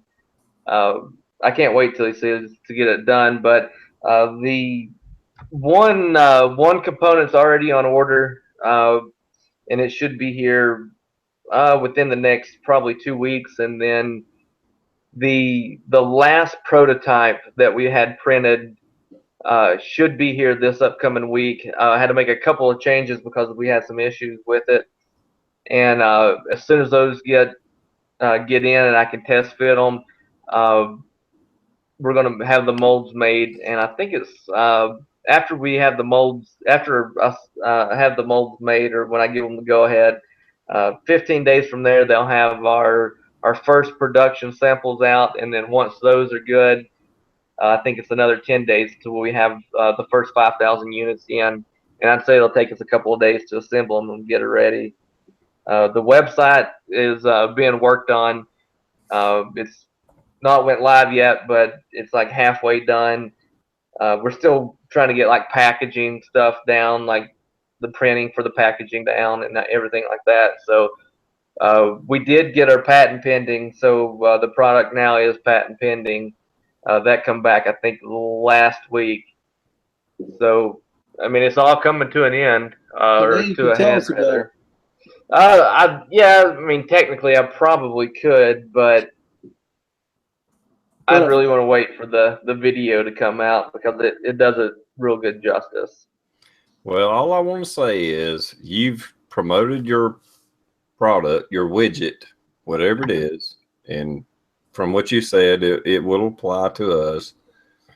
But if it happens to be a strap-on dildo, I'm going to have to fucking ban you. Well, it's not like strap-on or anything. It kind of stick-on, glue-on. So. Okay. It goes on the Picatinny rail. What are you talking about? Yeah. And it swirls.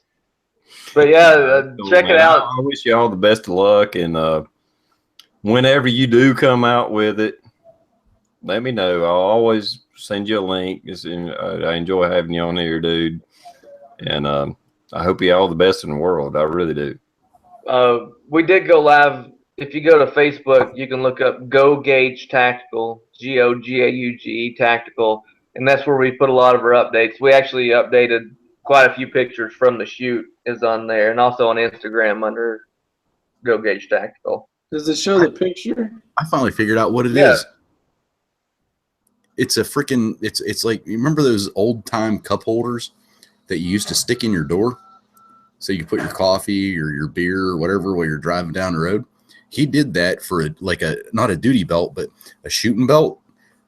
And also he went one step higher and did one with a wraparound grip.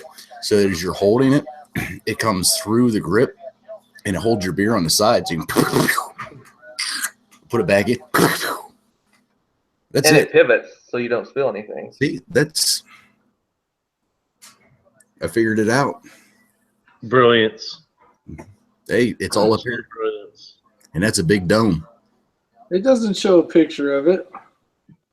No, it shows a picture of the chute. It shows like a with picture the of cops people. and all You're worse than a fucking woman, Parlust. You're a fucking tease. that. I see somebody laying in a bed. Yeah, that's my wife. Okay. What's that, Rick? What's that link? What's this? What the hell is it? It's just an arm. Everybody relax. Ooh, an arm. I can work with that. It's something that goes along the bed or something. Yeah, I gotta agree with TR on this one. This is fucked. I don't do Christmas well. I can't wait for shit like that. I'm not good at that. Well, I got a new product to announce too, but I'm not going to announce it just yet.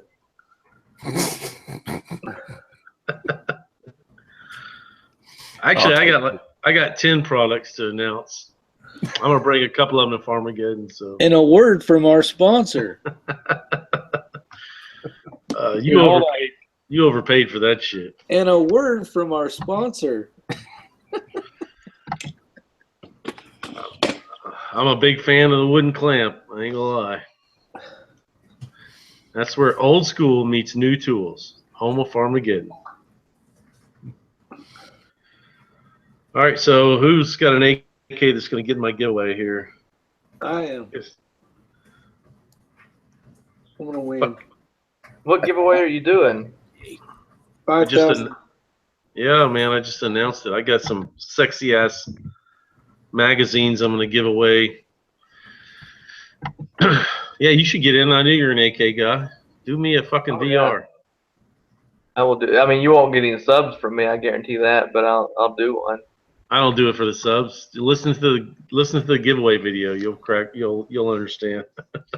Oh, you put it. Oh, I missed that. Okay, I'll go back and check it. Yeah. I got AK. I'm good. Yeah, I know you do. I think I know what this is, Parles. It's a condom for the end of your barrel. Yep. And you can shoot through it. That's exactly what it is. And it's made out of a Kevlar, so when you shoot it off, the projectiles catch it, and then it impales it into somebody. And then it gets all that. So not only are you shot it, you have a condom stuck in you. Is there a day after pill that goes with that for the person that gets the bullet? Yeah. That's what this looks like, right? See those little green things? Rob, you don't need to take that when you take it up the ass. That's just for. I mean, you never know how you're going to get shot. That's what I'm saying. Was I right? Believe it or not, in Desert Storm, we were all walking around with fucking balloons stuck over the end of our rifles. So every time you see the guy walking around with the M16, it'd be a red or a green or yellow fucking balloon stuck over the end of his fucking barrel. Well, shit, that's what you guys get the dust out of it. Y'all should have did red balloons. Put the red balloons over it, because then the enemy would have thought, "Oh fuck, those are toy guns. They ain't gonna do nothing with that. Look, they have the red safety tip."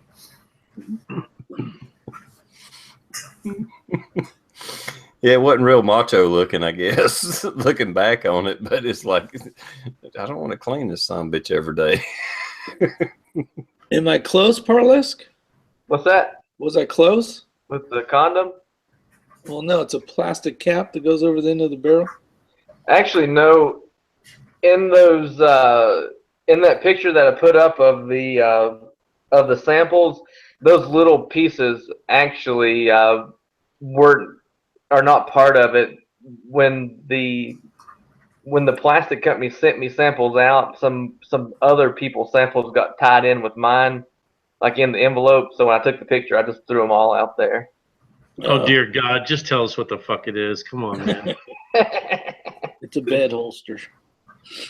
I usually just dip the end of my pistol in a bunch of hot candle wax anyway, so I'm used to that shit already. Seal the barrel up. Oh, you were actually talking about a gun. I thought you were dipping something else. Well, either way. Just the tip.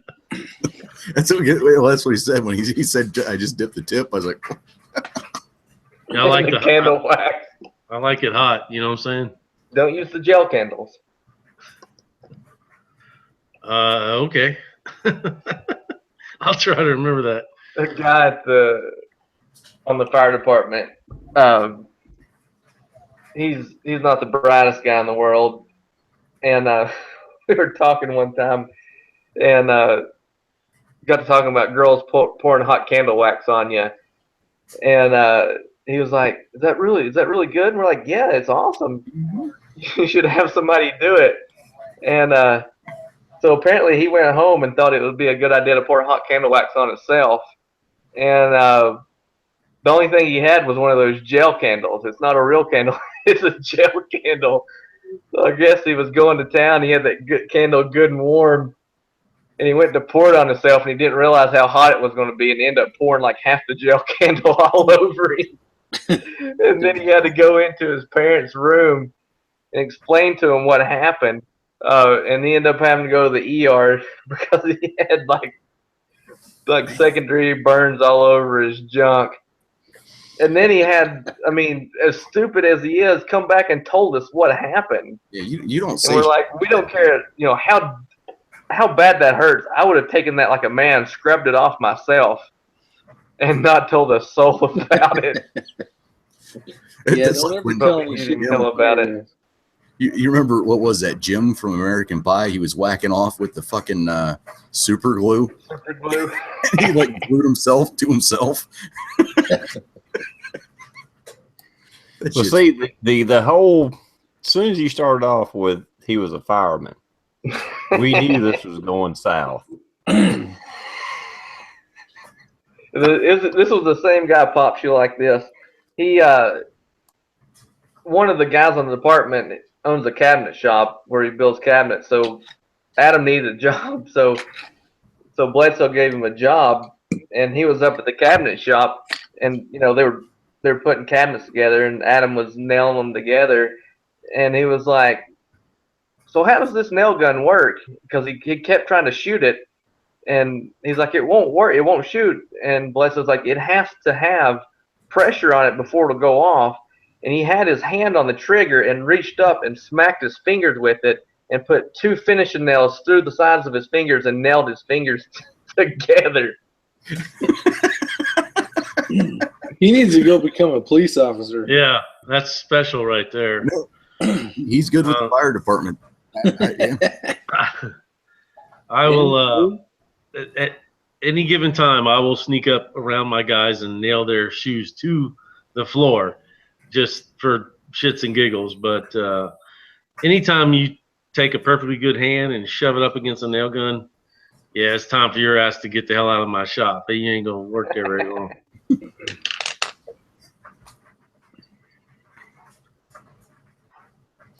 Not too smart. Unfortunately, there are some dumb son of bitches out there, and we get exposed to them from time to time, and it's just like, I don't know. I don't. Words can't express my disappointment with the younger generations at times.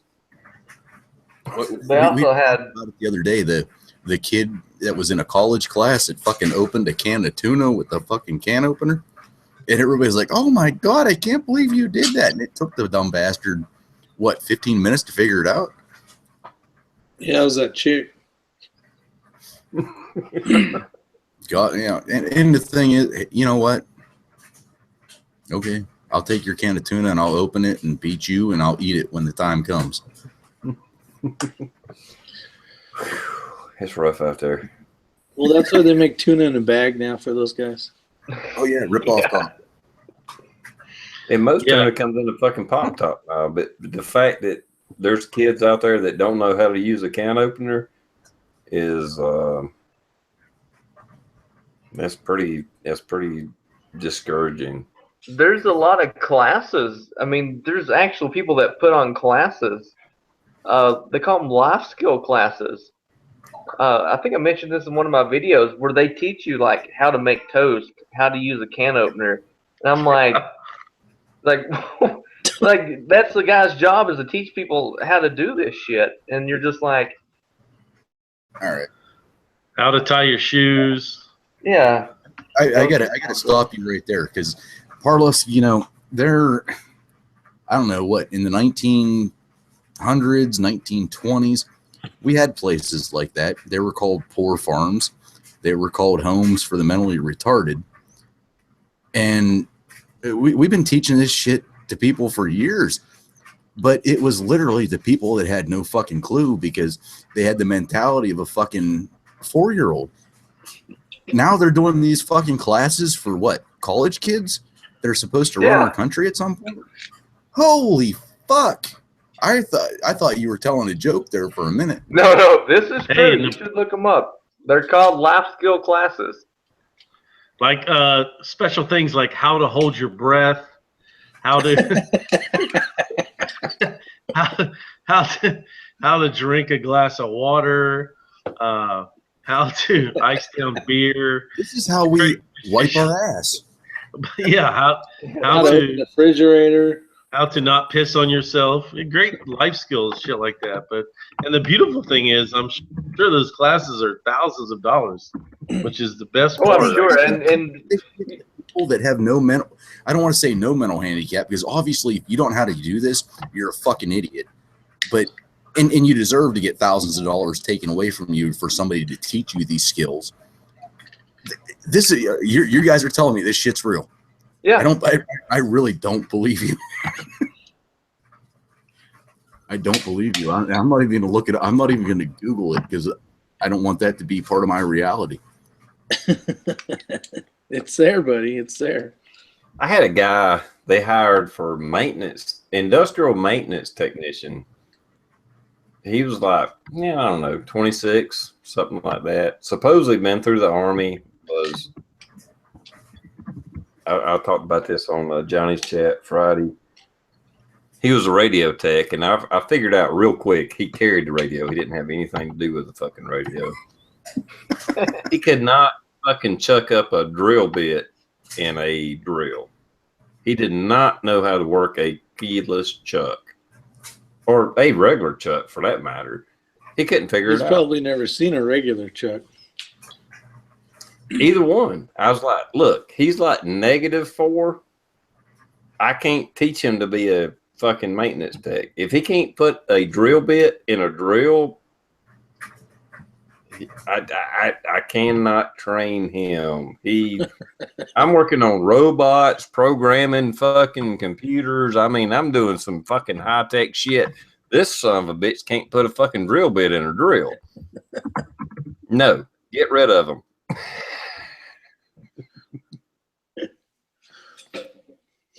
And this is the snowflakes we're raising. Man, there's only one requirement. I'll put an ad every now and then on a Craigslist or something.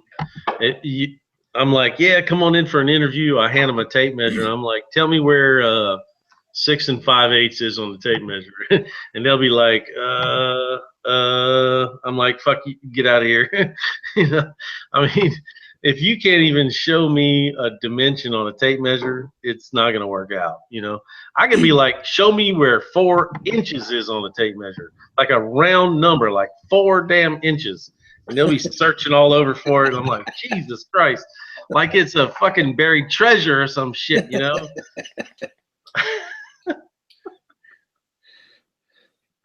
It's sad. It really is sad. I mean, that's why they got these now. These are snowflake drills where you just put the thing on there and go like that.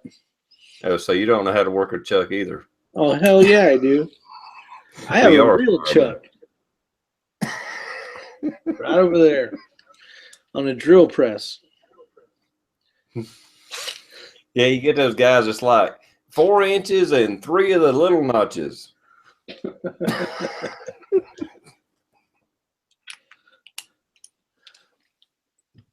I know you've heard that, Rob.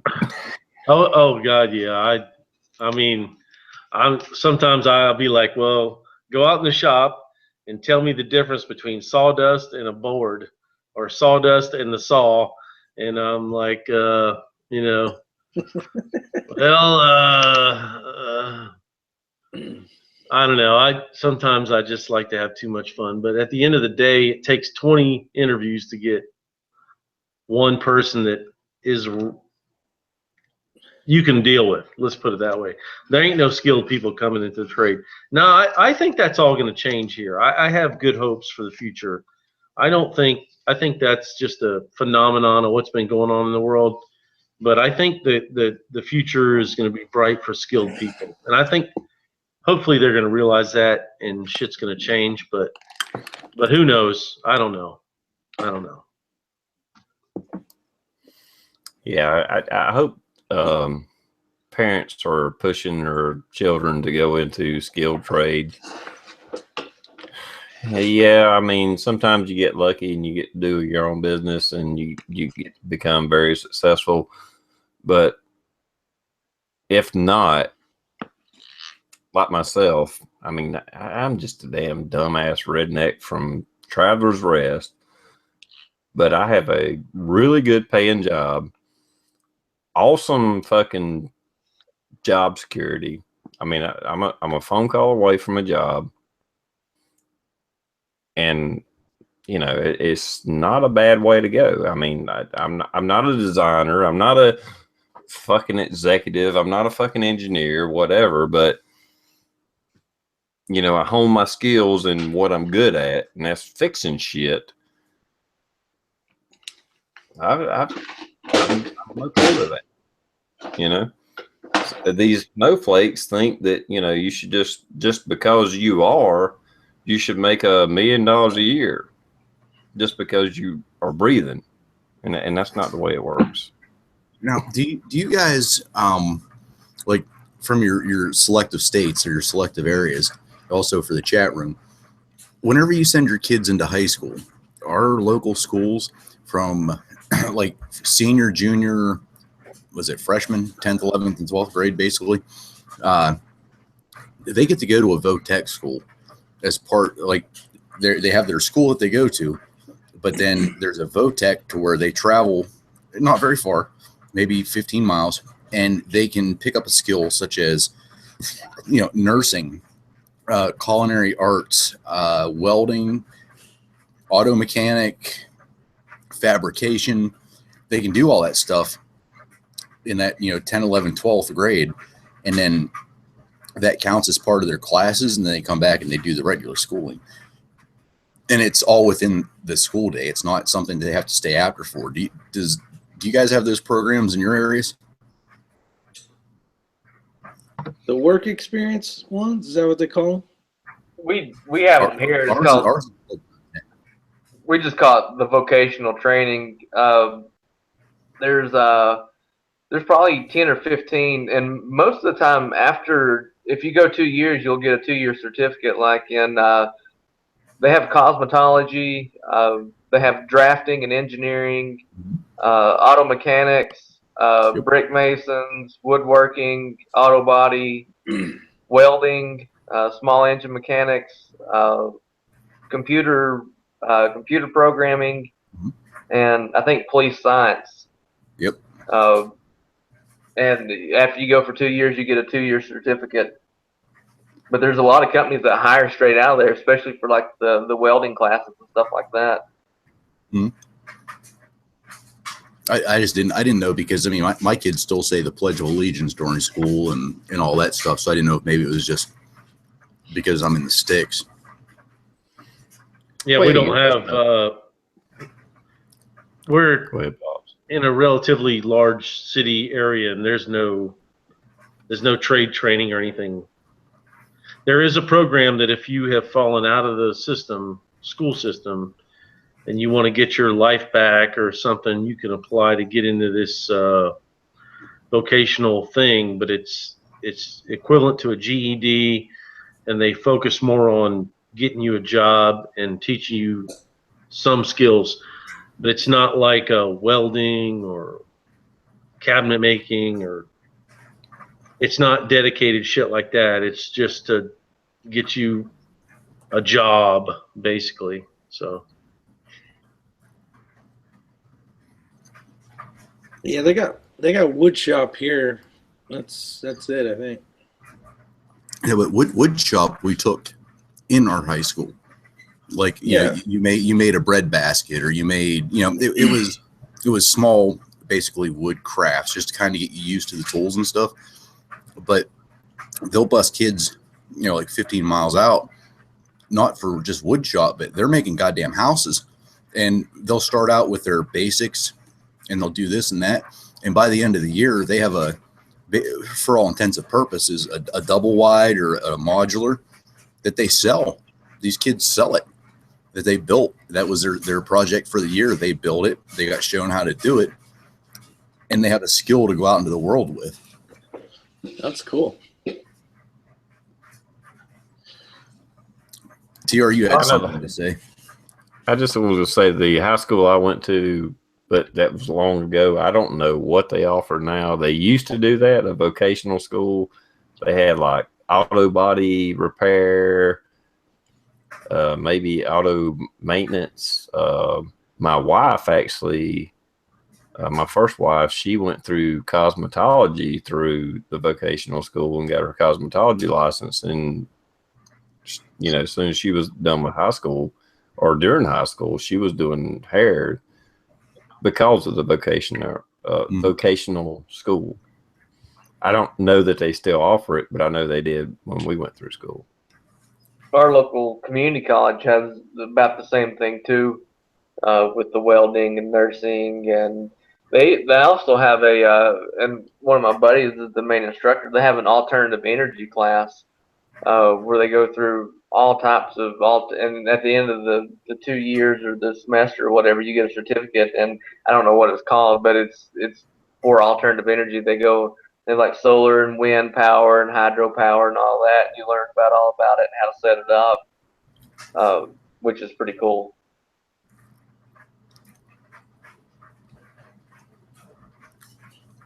Yeah, there's a lot of people out in the side chat that are like, oh yeah, we had stuff like that whenever we were in high school. I mean, I know that at least our local high school has it, and like at least the ones in our area. I was just wondering if it was, across the nation, which obviously with Pops living in a bigger city area, they don't have it, which is still, that sucks. I mean, I know that the VOTEC that we took, the kids were there throughout the day, and there were some adult classes also going on through the day, but after like school hours for like, I don't want to call it nursing, but there's an RN and what's it, like an LPN or something.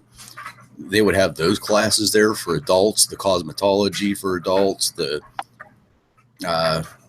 food making, food prep, that type of stuff, and the computer classes for adults. And I'm relatively sure that that's how they funded the school, not 100%, but for the most part, for the kids to go during the day. And I mean, I just think that's awesome.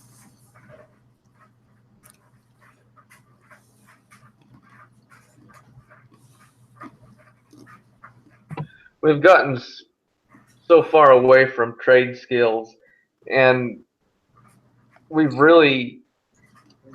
generations have put such a black eye on trade skills that, people look down on people who have, a trade skill, that lay block, that, do carpentry work.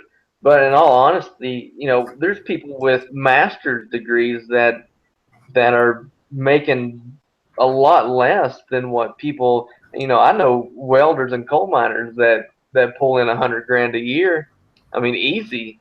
And then you have people with masters that, have an entry level job that, they're making 35,000 a year.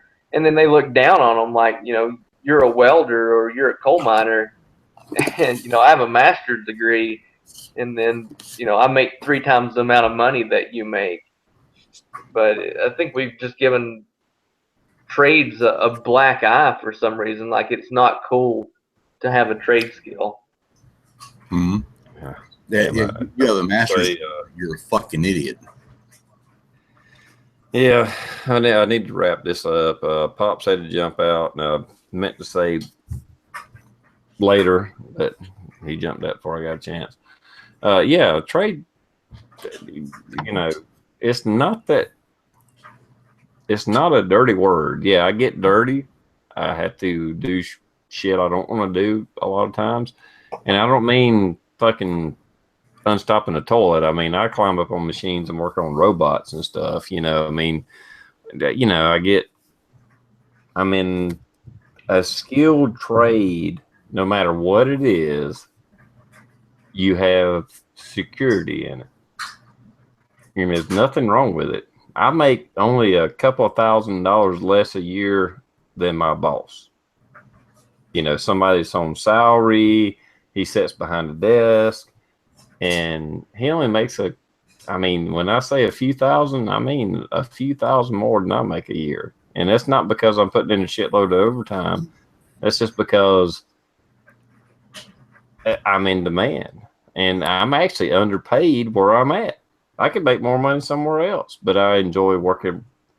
I enjoy the people I work with, the benefits, the situation I'm in, and I'm okay with it. I could make $5,000 or $10,000 more somewhere else, but it's okay. I don't care. I'm okay with what I make where I'm at. Mm-hmm. And for right now, TR, I mean, would you rather be the guy making a couple grand more to sit behind a desk, or would you rather be the guy that's out doing shit for a couple grand less, but yet you're not restricted? You know what I mean? And that's the way I look at my job. You know, and TR and I are like night and day. He's, and I'm not, TR, I love you to death. I respect everything you do. Same, I know you do with me as well. People in general would look at TR's job versus what I do, and they would draw a line. It's like, this one doesn't mean as much and this one does. It doesn't. No, we do the exact same thing. Basically, we keep a certain thing running. However, I would not want to be behind a desk like TR does not want to be behind a desk. I don't want to be administrative. I want to be out there with the people doing things. And I'll take a little bit of a pay cut, in a couple years, once that happens, once I get, well, actually it's going to be a lot of years, but it's something to look forward to when your body kind of doesn't want to work like it used to. But for now, I think the worst thing is a desk job. Why get your ass behind a desk when you can still move? Save that shit for when you get old. Yeah. When I walk through the plant, I literally cannot walk through the plant without somebody grabbing me. I know the terminology might not make sense, but operator or a mold tech or whatever it is, and they're like, "Hey, this ain't working," or "Can you help me with this?" And I just do it. I mean, they know if they see me, I'll help them do whatever it is necessary to help them do their job. Mm-hmm. And guy, gal, whatever, it don't matter. They know it's like, "Hey, I'm having a problem with this," and they scratch their head and say, "Hey, what do you think about this?" And I'll go over there and I'll blah blah blah blah blah. Whatever it is. And I like being that guy. I like being the guy that they can turn to and help them make their job easier, or if they're having a problem, fix that freaking problem with them. I don't care if it's just a damn light went out on a microscope. I'm like, "Oh yeah, we got those in stock. I'm gonna go get a light bulb and I'll fix it for you." Even if it's as simple as that, if I help people on a daily basis, I enjoy that. I enjoy being able to help the people I work with. Mm-hmm. Is that? Yep. No matter what the job, that's what it's about. Exactly. I mean, I've literally went from, I was telling my boss, I mean, he's retired now. I was giving him a scenario. I was like, okay, this is what happened last night. This was when I was working night shift. I was like, at one moment, I was changing the light out on a magnifying glass. The next moment, I was chasing a lizard down in between the machines because somehow a freaking little lizard got in the plant. Then I had to change a filter on a water fountain. And the next job I had was reprogram a robot. But at least if it's that not, don't cover a wide variety of, like, call Roger, he'll take care of it. You know. so at least it's not the same thing 8 hours a day, over and over. At least you're not doing the exact same job over and over and over repetitively. Oh no, it's always an adventure. That's what makes it fun. Mm-hmm. It does. It was just funny. I was just, going over in my head. I was like, I was chasing down a lizard one moment, and an hour or two later, I was reprogramming a robot. It was like, damn, my job duties are really vast. But it's fun. Good. I enjoy it. Lizard wrestler. Wrangler. Robot fixer. Yeah. Somewhere in between there. Good stuff. Well, all right, guys. We got to wrap this up. Anybody got anything they want to throw out there? I'm going to give you a chance. You can spill whatever you want. And I'm going to start with Blue 823. All right, I'm going to leave you guys with a story fresh off the press from last night. About 11:30 at night, get a call for a loud disturbance in the community center where they host parties, everything else. So I drive up. I get there. I'm sitting out on the road. The front door is about 10 feet away from me. I can't hardly hear the music from where I'm sitting. But still, I'm like, fuck it. Let's go ahead and see what they're doing. I'm in uniform. I walk in. As soon as I walk in the door, the DJ, I'm talking within 5 seconds of opening the front door, fucking bam, the Bad Boys theme comes on, Bad Boys, that theme comes on, and I'm like, oh, I look over and I know who the DJ is, and I'm like silently, like kind of looking, I'm going, fuck you, like that. Come to find out, it's a 60-year-old or a 60-year wedding anniversary party. So these people are celebrating their 60th wedding anniversary. So let's just face facts. They're at least 75 to 80 years old. They're not that young. Somebody bitched about their party. I walk in, that fucking music starts, and the girls, the ladies, I'm being nice, the girls, the ladies, they start screaming, the stripper's here. That is a true story that just happened last night. And I'll tell you what, I laughed my ass off. I was like, I was doubled over because I knew a lot of the people that were in there.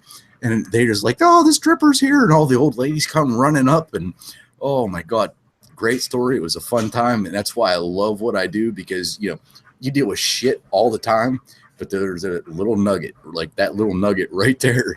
I'll never forget that. That was a fun time. But I thought it was a good thing to end it on. So TR, thanks for the invite, and we'll catch you next time. And I won't be here Tuesday. Yeah, I caught your story on Facebook. That was funny. I don't know if you're supposed to blush or be proud, or I don't know what you would do in that situation, but it's like, I just gave him a verbal warning. Yeah, exactly. You said down. See you guys later. That's an awesome story. You get the hell out of there as quick as you can, because old ladies, they'll rip you up. Oh yeah. Yeah, you're lucky you got out with your clothes on. Parlus, would you like to do an outro? I know you got some shit going on, so go ahead, spill it, brother. Yes, sir. I was actually just looking through some of my emails. I do have a YouTube channel. I've not been posting much on it. It's Partlusk, Parlusk. But more importantly, check out Go Gauge Tactical on Facebook. We'll be launching our website here soon. Thanks for the support, TR. Thanks for having me on, and I hope I don't talk this product up so much, and then when you see it, it's a dud. You'll be That's fine. all. I doubt very seriously it'll be a dud, but you're welcome anytime, dude. Even once you launch it, you want to come on here, promote it, or you just want to come on here and hang out with a bunch of old farts and have fun, you're welcome anytime. Rick, is your 6 covered? Go ahead, man.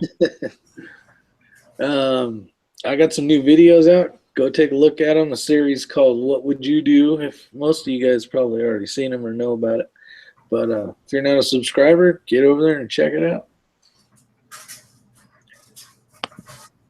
All right, that was quick and simple. I still got my giveaway going on. If you would like to win a steel plate from Hard Target or Hard Targets, I'm not sure. Anyhow, Gil from Hard Targets. I'm giving away 3 steel plates to 3 winners and a get home bag. So it'll be 4 winners altogether. And if you want to get in on that, do a VR. Tell me a gun story. I don't care what kind of gun story it is. Just tell me a gun story, and I'll put your name on the list. And other than that, thanks for coming by. It's been a lot of fun. I appreciate everybody in the comment section and you guys here in the internal, the panel. And we'll talk to you later. See ya. Night, everybody.